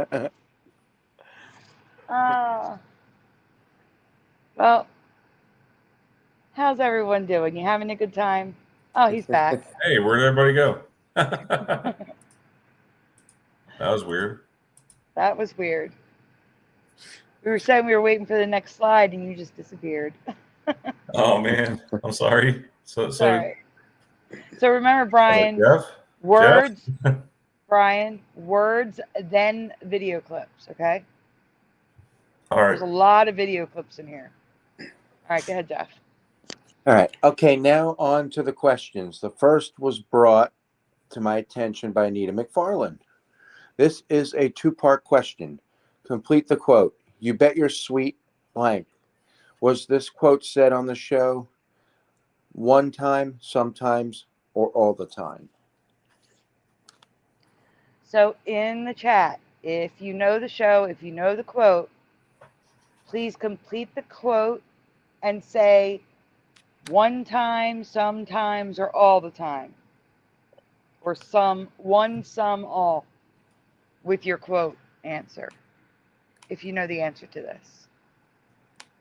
So High Pockets says Bippy. You bet your sweet Bippy. Number 2 is sometimes for General Sorrow. I'm doing okay, Jency. Thank you for asking. Better than I was a few days ago. That is what it's based off of, Eddie Von Keen. But they couldn't say that on air, so they changed it. And many times says General Sorrow.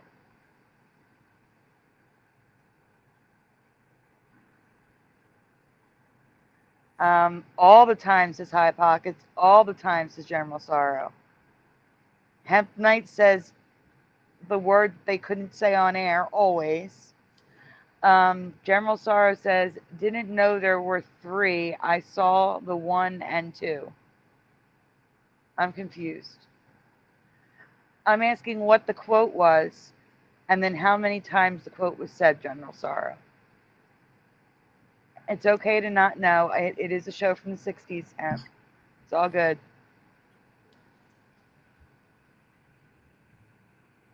So again, you bet your sweet what? Finish the quote. And was it said on the show one time, sometimes, or all the time? No, they didn't. They didn't. But this quote was based off of that. One of the producers was in an interview and said it was based off of that word. I mean, I think it can, well, I don't want to say it and then YouTube say something. Oh, let me check your chat, Brian. Sorry about that. All right, back to Brian's chat. Yes on the hyphen, says Nikki. Hyphen looks right, says Mandanimal. Let's see. Bippy for Nikki Holter.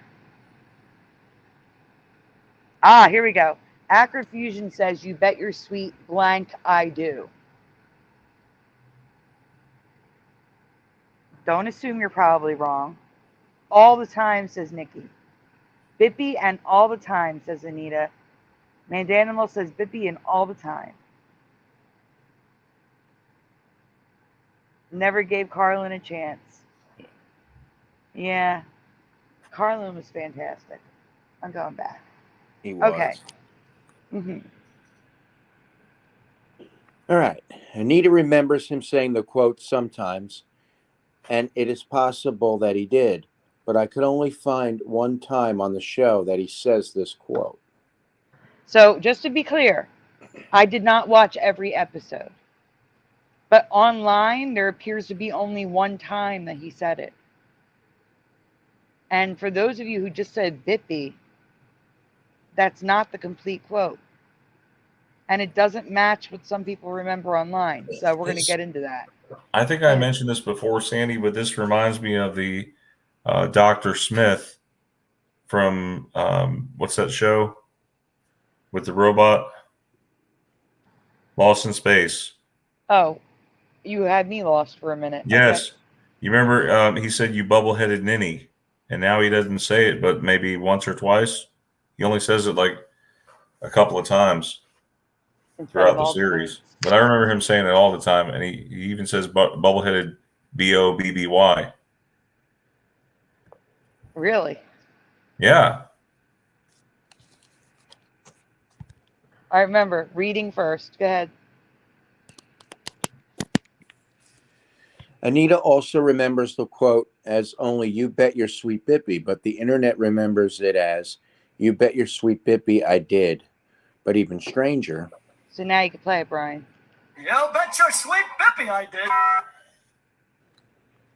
So that's just a meme, but people remember I did. But that's not what he says. So we can go to the next slide.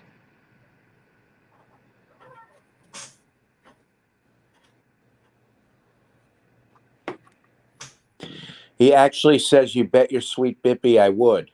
If this is this what you remember? Yeah, Brian. You can play it.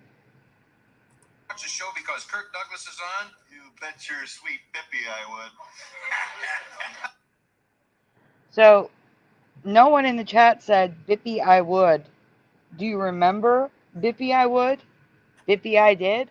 Or do you remember just Bippy like Anita? And again, this was the only clip I could find of him saying, you bet your sweet Bippy. Not that he didn't, but that's all I could find.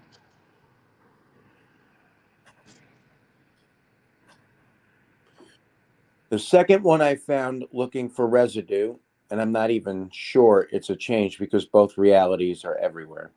I'm sure it's a change now, by the way. I am totally sure it's a change. But go ahead.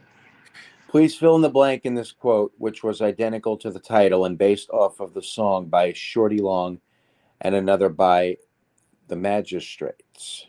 Here, blank the judge. In the chat, everyone, please fill in the blank if you know the quote from the song that Sammy Davis Jr. did all the time on the show. Here, blank the judge. What is the blank?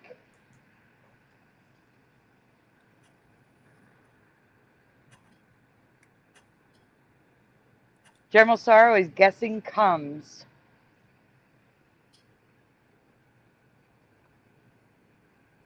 I'm not getting many answers.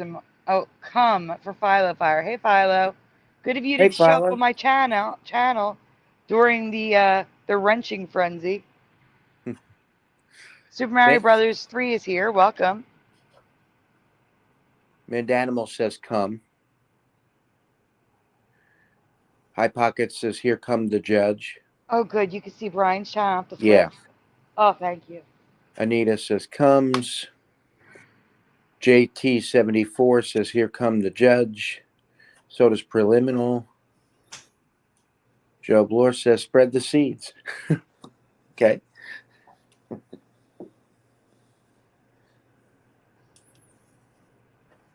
I'm only seeing 19. Philo sees 21.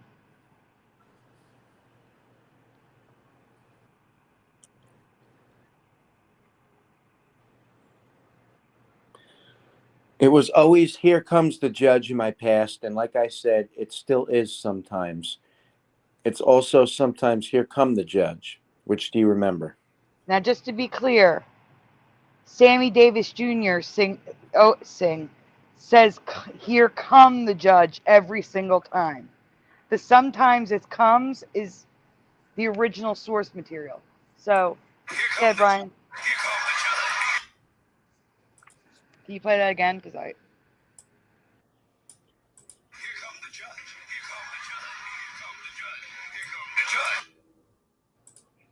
Yeah, I was gonna say you've turned your volume Yeah, for up. some reason it turned the volume down. Here come the judge. Here come the judge. Here come the judge. Here come the judge.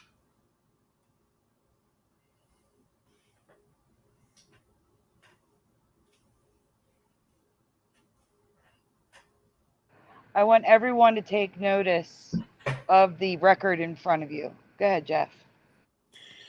The album says comes, but they clearly say here come the judge. Here come the judge. Here come the judge.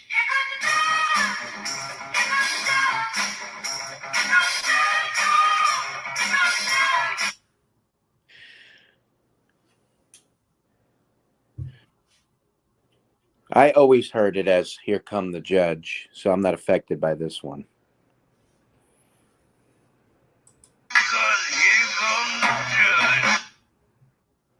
I just slowed that down in case you didn't hear it before.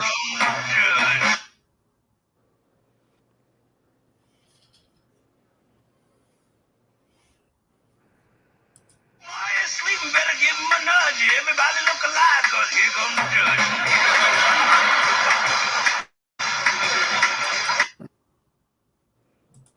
Here come the judge. Here come the judge. Here come the judge. Here come the judge. Here come the judge. Here come the judge. Court is now in session. Here come the judge. Here come the judge. Order in the courtroom. Here come the judge. Here come the judge. Here come the judge. Order in the courtroom. Here come the judge. Here come the judge. Here come the judge. Here come the judge.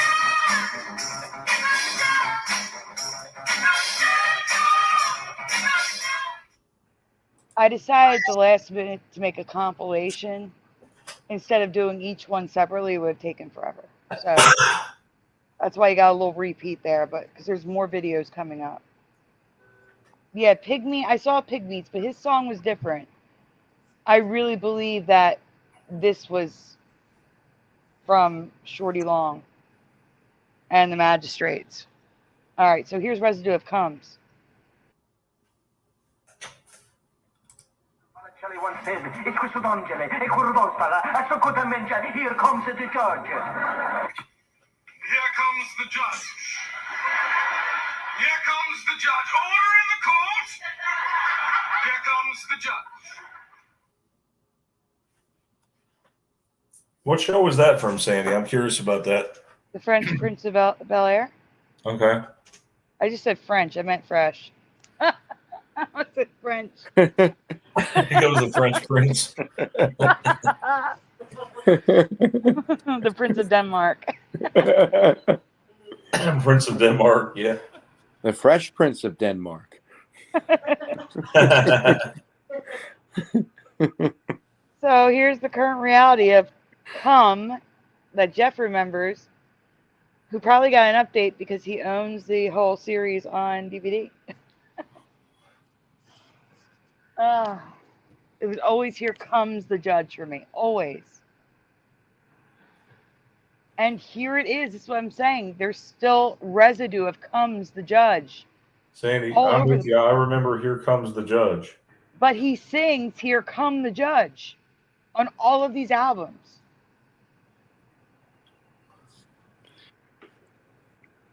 I have a theory as to why that might be the case, other than a Mandela effect, but I don't know how to really say it. Okay, wait. Before we do that, Brian, go back a slide. One slide. Jeff, before you say that, Mm-hmm. explain why "Laughing" right there has "Here Comes the Judge" on the cover. Because that's what it really is, but maybe he's saying it kind of to make it sound funnier because it's coming from him, and maybe that was like his shtick. I don't know, that kind of Are thing. you trying to make a man excuse? No. I think he is. It I think sounds he like is it, though. There's another reason, though, why I think that I can't really say. It's okay. All right, you can go on with the. Don't play it yet, Brian. That clip is to help them if they don't have an answer. So don't play that yet. Go ahead, Jeff. All right, finally, what started this whole rabbit hole? Artie Johnson's character, Wolfgang the Nazi.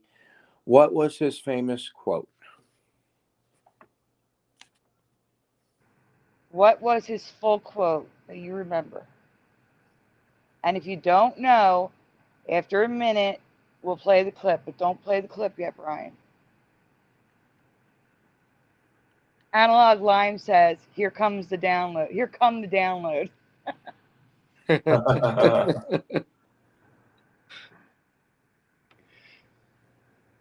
Deborah O'Connor is just like your mother, only remembers "I bet you're sweet Pippi." Philo says, "Hi, Jeff and Brian." Hi, Philo. Hi, fellow. JT74 says, agree with Jeff. It was for fun effect. That's kind of what I was trying to say, yeah. Because it sounded funnier the way he was saying it.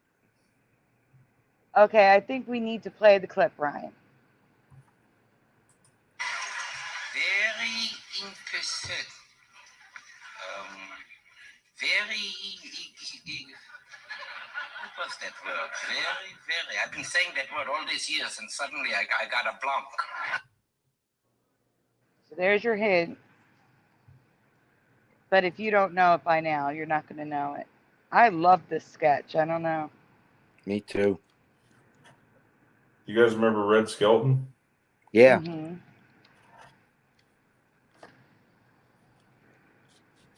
What's Brian's chat saying, Jeff?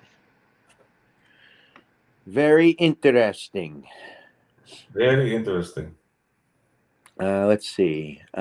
Nikki, no, not. Yeah, Nikki Holter. Very interesting. High Pockets, interesting. Man Animal, interesting. JT74, very interesting, but. High Pockets says, but stupid. Joe Bloor says, interesting, but stupid. At least I'm not alone. Well, Brian already switched, so you can go on, Jeff. All right. Karen Maloney is very interesting, but stupid. I love this skit as a kid. It always started with very interesting but stupid. Then he'd go into a monologue about the skit he'd just seen, or a guest would pop up initiating a dialogue between the two.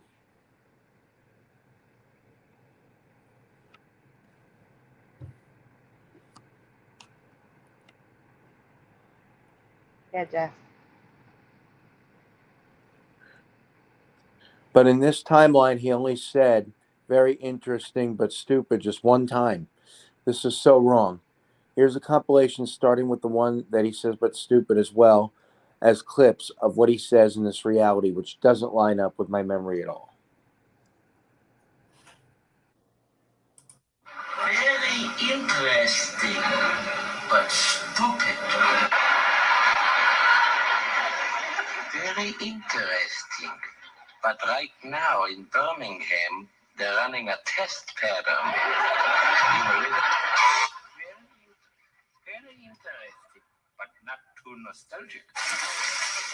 Very interesting, but crowded. Very interesting, but it was no Mikhail's Navy. It wasn't even a Ringo. Very interesting, but it's too serious with old Smiley there walking around like the last days of Pumpy People. Very interesting, but I never heard so much double entendre in my life. Very interesting, and for a change, very truthful. As some cops finally admitted they are nothing but a fictitious fantasy from first imagination. Very interesting, but thoroughly supercilious. Das ist das Schlimmste in der Welt.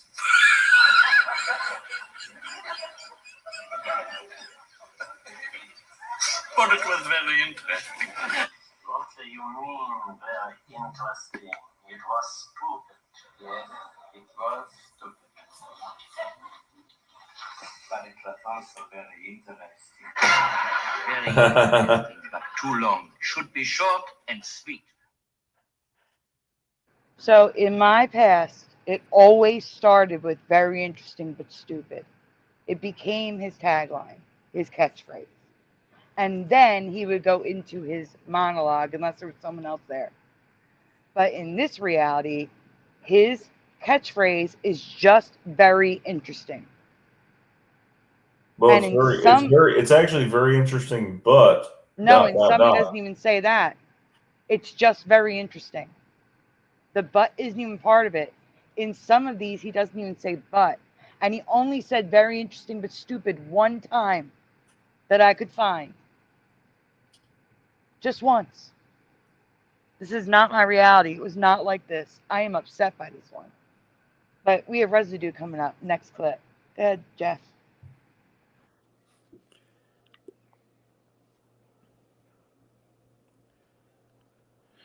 He only said it one time, yet this is the only quote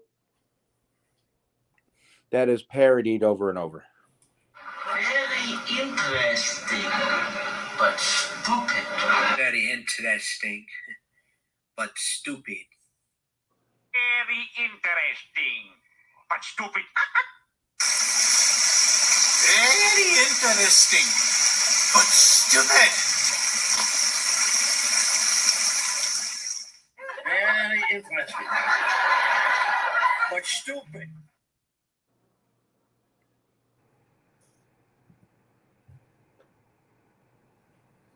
So here is the current reality. Very interesting is now the catchphrase. That's it. Just very interesting. How stupid. How stupid is right. And here is residue of what I remember. It says very interesting but stupid on all these. Mm-hmm. Yeah, and if he only said it once, why is it all over the place? It shouldn't be if it was only said once. Yep. Oh, this is the best part, guys. Hang on to your hats. Yeah, Jeff. Top and bottom. All right. Waiting for it to pop up. Here we go. Bonus Future News. Laugh-In looks at the news included a segment called Future News with Dan Rowan, where Rowan would report on the news happening 20 years in the future, 1988 to 1993, depending on that episode's year. Yeah, Brian. Ladies and gentlemen, here with the future news is Rowan, Dan Rowan. Big thing. That was a big thing. Yes. Look out, Waldo! Thank you very much, Goldie. Next slide.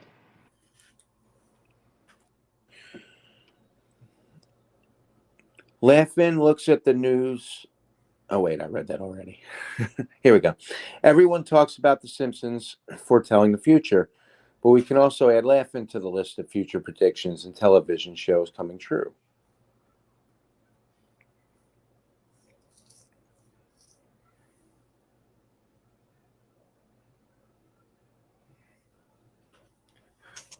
Well, not exact.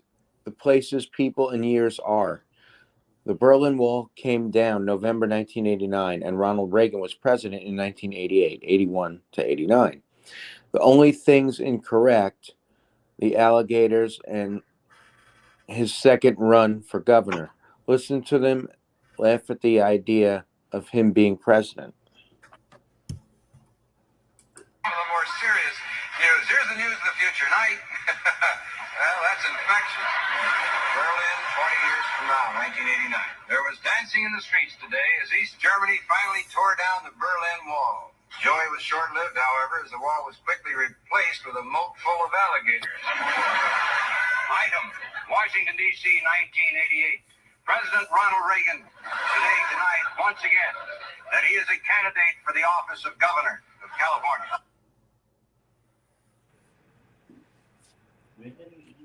What are the odds? That is very interesting. It is very interesting. But stupid.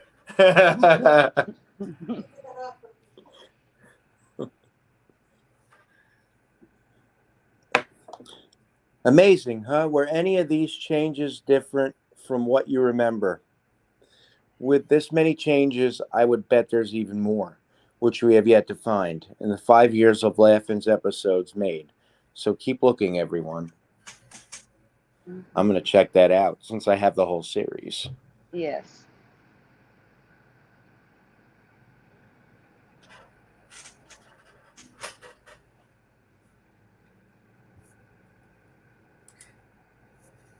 All right, last folder of the night, everyone. And again, I think I'm going to end. I want some people not to have wrenches. So after tonight's show, no more wrenches. All right, I'll read this one. Okay.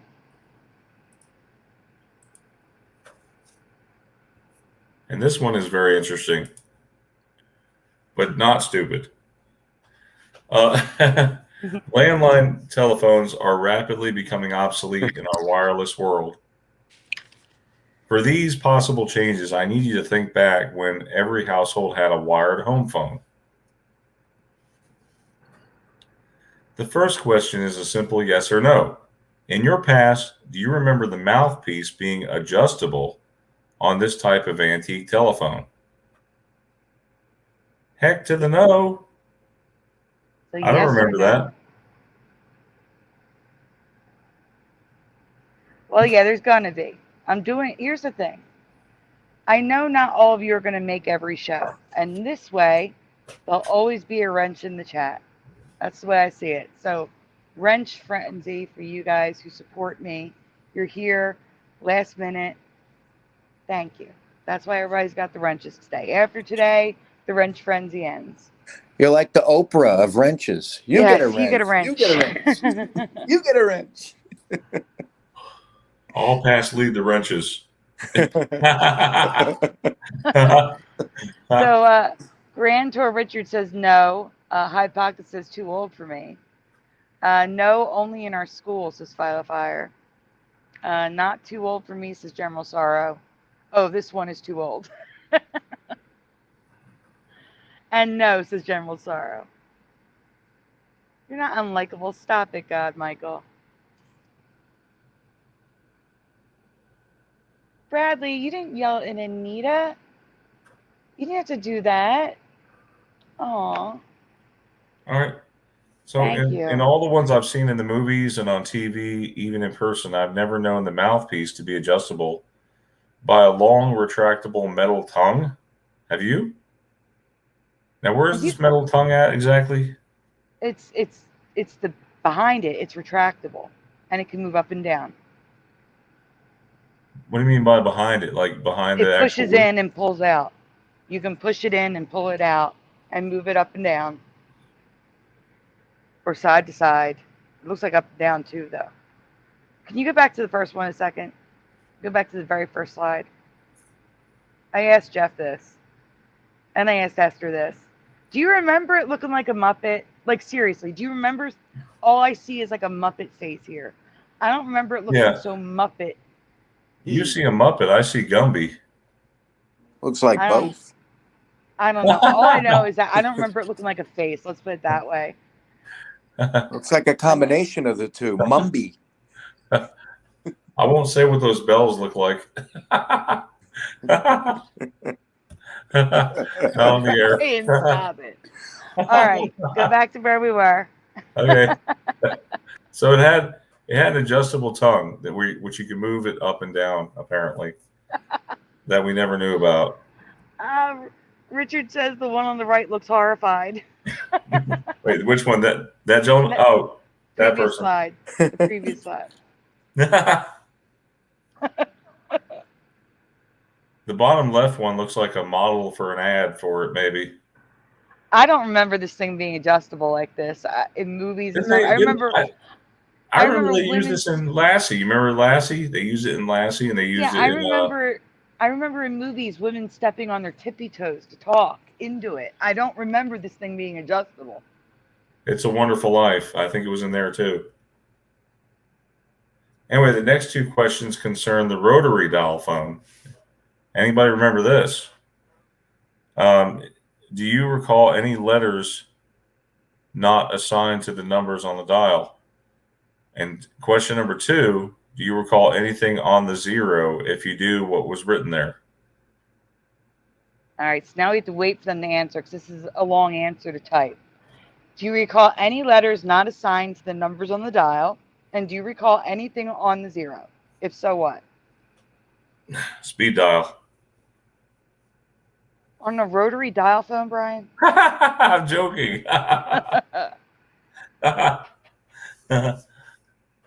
Because there was no such thing as speed dial on the rotary phone. Philo, I'm not asking that. I'm asking if there were any letters missing from the alphabet. Do they even use rotary phones anymore? Michael Fontaine, welcome, says the 0 was OPER. High Pockets, though, says it was operator, the whole word. Acrid Fusion doesn't remember XZQ. Eddie doesn't remember the pound sign. Small L says General Sorrow. How many of you guys remember 411? Do you remember ever using that?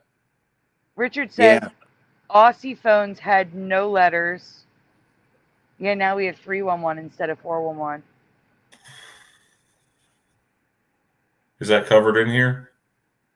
Never a Q, says Suso, question mark. Yeah, I'm covering everything, Brian.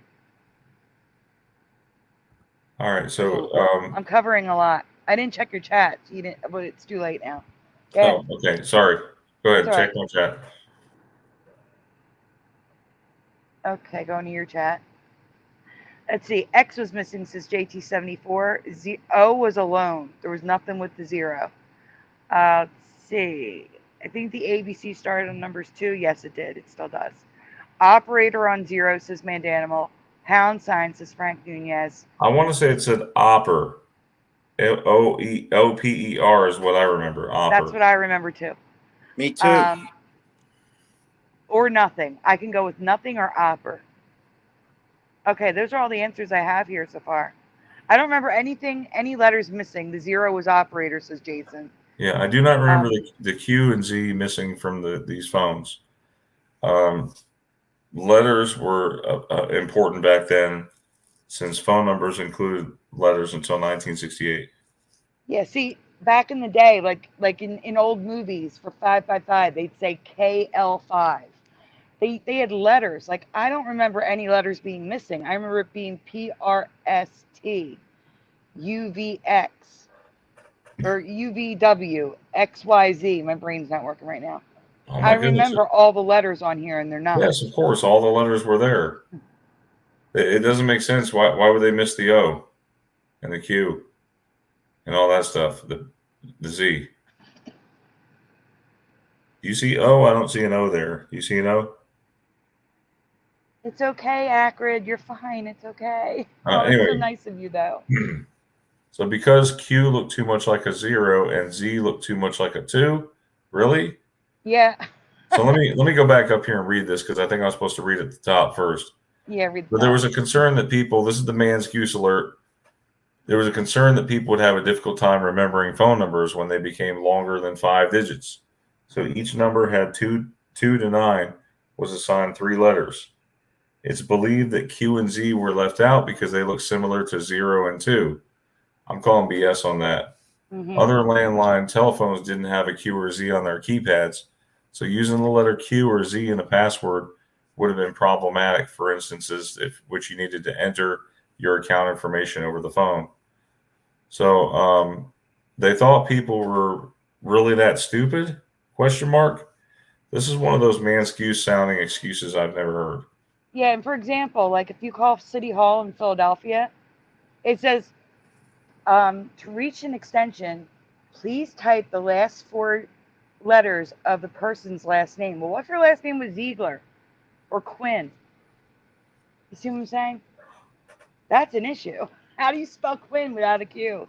How do you spell Ziegler without a Z? As for the 0, it was only blank or had the abbreviation OPER. That's what I remember. I never saw the full word operator written out. Have you? Look how ridiculous that looks. Look how long. Yeah, and yet they left out letters. And it looks jumbled. I don't know. It does. Another question involves the rotary dial with the numbers on the outside of the dial. Do you remember anything in the finger holes? If you do, what do you remember? All right, stay here, Brian, because I've checked both chats. When the numbers and the letters were on the outside of the dial, what was inside the finger holes for the rotary dial? Do you remember nothing or do you remember something? And if you remember something, tell us.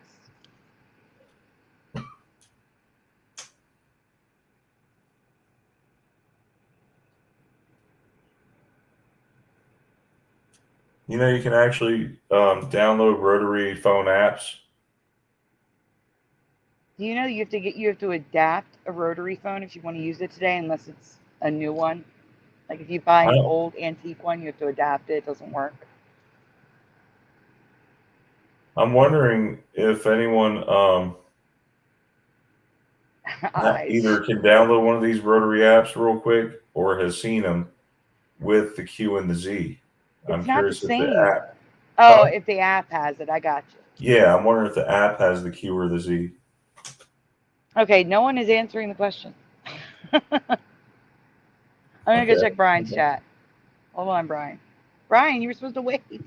Oh, sorry. I thought you said no one was asking. Answering on my chat, I was going to yours. Okay, you didn't say your chat. You just said nobody was answering. Mandanimal says, don't remember, always saw numbers in the holes. There was no, let's see, nothing for me, Sandy, in the finger holes, says Anita. Let's see. There was a number to call. Apologize. That's There was a Chinese paper finger trap in those holes. Well, so far, what about you? What about you, Brian? What about you, Jeff? Like I said, it was a Chinese paper finger trap. Right, but do you remember anything actually in the holes? No. No. I don't either. Neither does your mom. We can move on. And I was joking about the Chinese paper finger traps. I know. Whenever I'd see or use these phones, they'd either have the numbers or nothing on the dial's holes.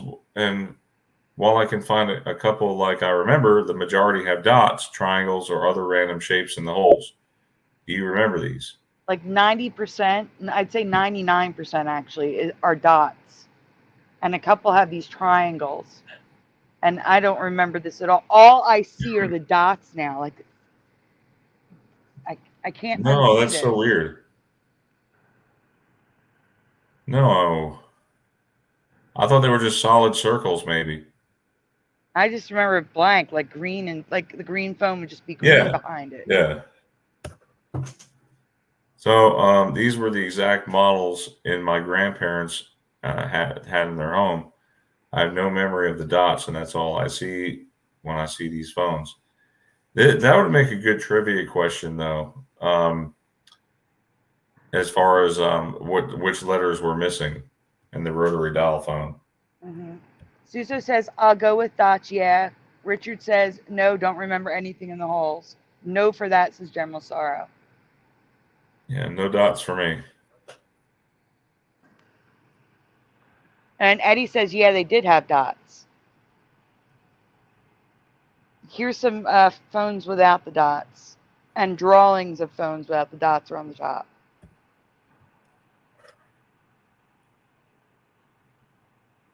I've also never seen this 1957 Daisy-style rotary phone before. Have you? It wasn't the only style, so maybe it wasn't popular or wasn't shown in any films.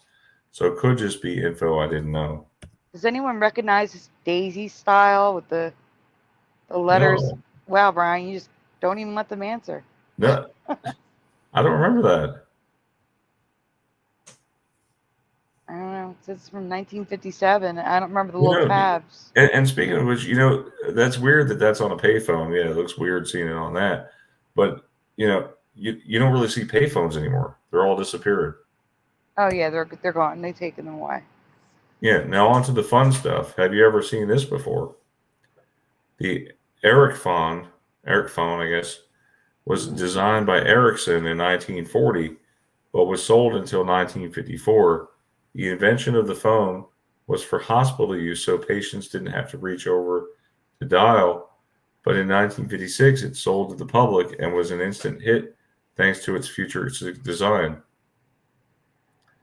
And maybe it's perhaps that this thing led to the handheld phone. We're gonna get to that, but I want to ask the chat. Don't just stay here, Brian. Don't, and you flip it anyway.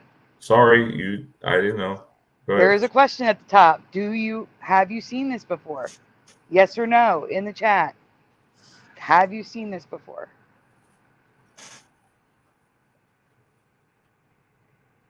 Michael Fontaine says we have a few in Buffalo. Oh, maybe he's talking about the payphones. Neat. I like the jade one. I like the jade one too. They don't look right. No, they don't. Suso says no. Analog Lime says no. It does high pockets, but I'm not going to say that. I think I'd want to buy one of those payphones just to have as a keepsake. We're talking about this phone though. Yeah. Wildfire, it came in many colors, and the answer is yes to that. No for God, Michael. Yes, they have blue, General Sorrow. Never seen this as high pockets. Joe Bloor says yes. In the 1980s, yes, but no earlier. No, not the 1980s at all. Gen Z Tour Day, we never had these here. Not on any family-friendly site. Seen them before, but never had them, Gen Z said. No, says Hitman Lost. And that's exactly what Jeff said. General Sorrow says, or handheld showerhead. Yeah, that's what they look like. Kind of does. All right, you can go on, Brian. In 1967, the Bell Telephone began leasing these phones to U.S. customers, or to us customers. They U.S. came in what? U.S. customers. Okay, it is U.S. Okay, yeah. Consumers. They came in 18 colors to match your taste, and in 1972, a touch-tone version was released, even though the rotary version was still made through 1980. So stop for a minute. Can you zoom in on the top left? Again, do we remember things being made in this many colors back then? No, it was just, it's for crazy. me, it was just either cream-colored, white, or black or something. And someone said, it was Philo. She wanted it in flesh. Which one? Which one? The flesh-colored crayon. There's so many flesh colors. One of the ones at the bottom looks like C-3PO. I know. We got multiple gold, silvers, clear. It's crazy. Crazy. I can't. Okay. Sorry. Go on, Brian. You really get a kick out of these, aren't you, Sandy? Oh, my gosh. I've been holding on to this for weeks. Weeks I've been holding on to this presentation. Wow.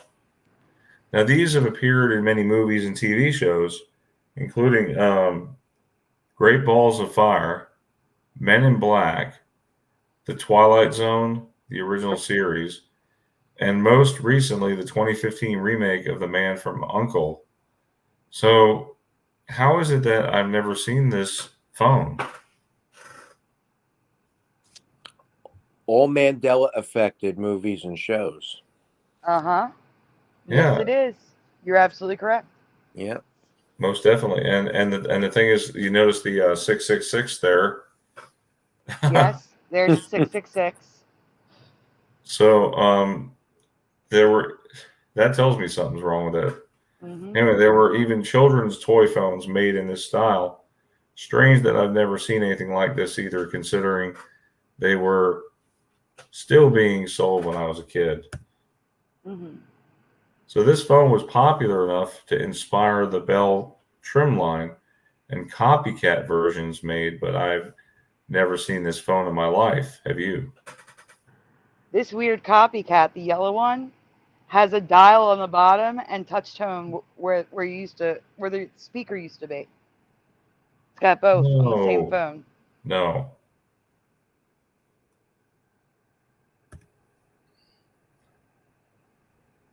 Absolutely ridiculous.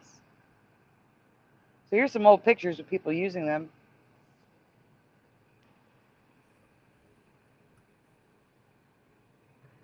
I'm sure everybody would have had one. I've never seen it before. Have you, Jeff? No, never.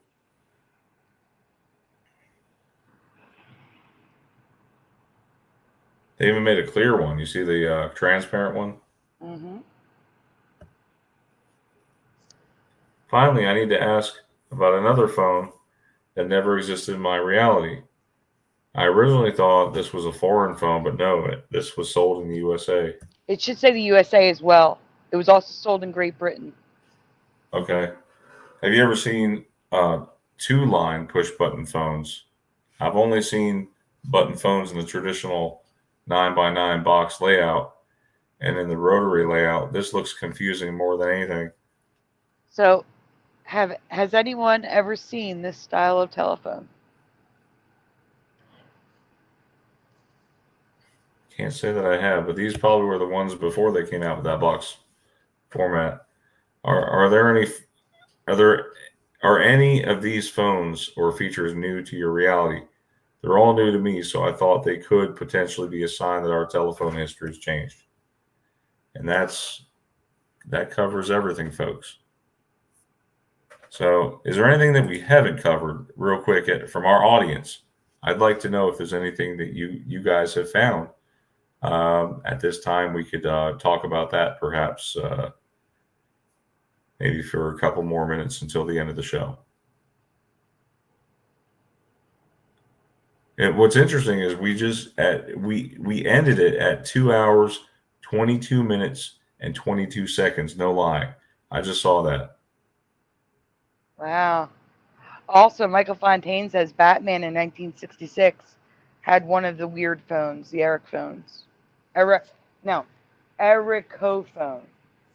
Erico phones. Made by Ericsson. Yeah. Yeah, there's a lot of different TV series. I didn't have room to cover them all. A lot of TV series and movies it showed up in, and I've never seen it. Grand Tour Richard says, Bubble O Bill ice cream in Australia. He now has a bullet hole in his hat.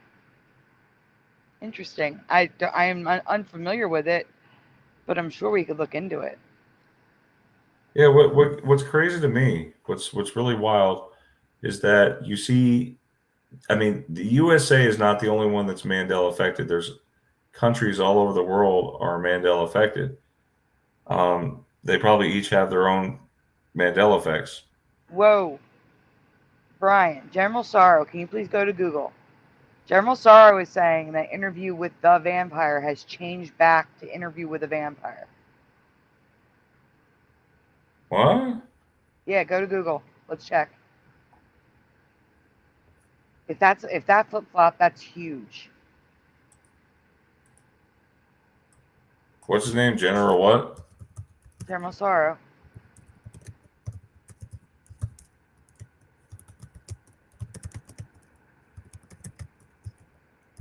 And there was a huge spike on Google Trends when it changed. It's a video? No, just Google Interview with a Vampire. He's saying it flip-flopped back to A.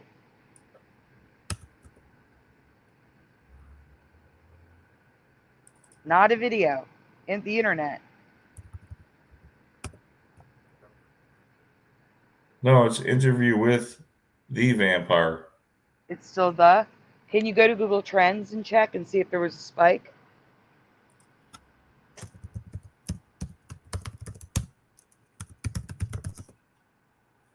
Oh, he said it's been months. No one would listen when it happened. Oh. He's saying type interview with vampire.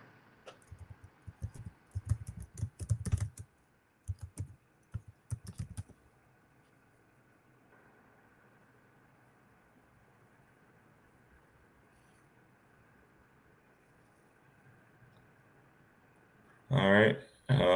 So yeah, I think he's right. It did spike in October 2nd to October 8th, 2022. Oh, that's crazy. We missed it. Yeah, it's done now. When it leveled off.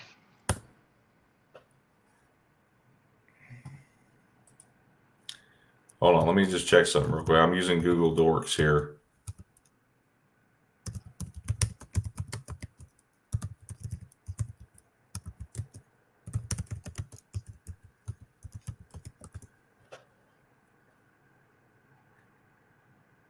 He said I checked before I came in here, not even 4 hours ago. It was an interview with a vampire.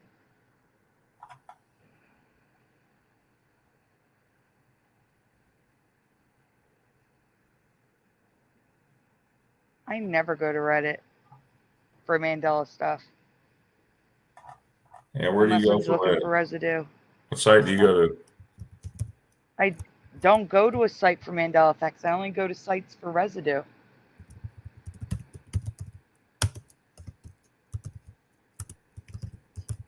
I don't look up other people's Mandela effects. I just see stuff and then look for residue. And I would do interview with a vampire with A in quotations, then minus the in quotations. Put the quotes around A. Uh-huh. And then after the quotation in vampire, space minus quotation, the quotation. Space minus quotation, quotation, the quotation. And now you see the A's. There you go. Interview with a Vampire 2022 trailer, November 15th, 2022. October, right when that spike was happening. Yep. November and October. Was a cast member in this show. I was like, boy, don't you bite that baby. If that baby. Wait, is there a TV series now? Yeah, there's a series. Is the series Interview with a Vampire?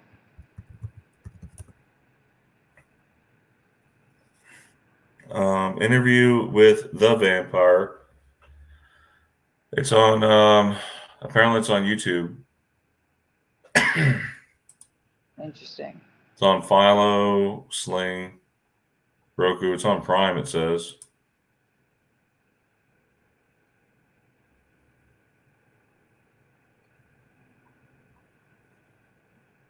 Yeah, it's got season 1. It's on AMC. And my guess is it would have come out in October. Interesting. However, we do have to close the show, and it was wonderful having all of you come here tonight. We're going to be back on our regular schedule, right, for Saturday? Right, Sandy? Next week, yes. But tomorrow, don't forget, on my channel, tomorrow night, we will be live again with the top 22 Mandela effects of 2022. So please join us for that. Only here, not on Brian's channel. We're not multi-streaming. Just on my channel tomorrow night. All right, yes, guys, don't forget to join join us tomorrow night for Sandy's broadcast of the 22 Mandela Effects. And have a great night, everyone. God bless. Good night, everyone. Thank you for being here. Good night, everyone. Thank you, Acrofusion. Night, everyone.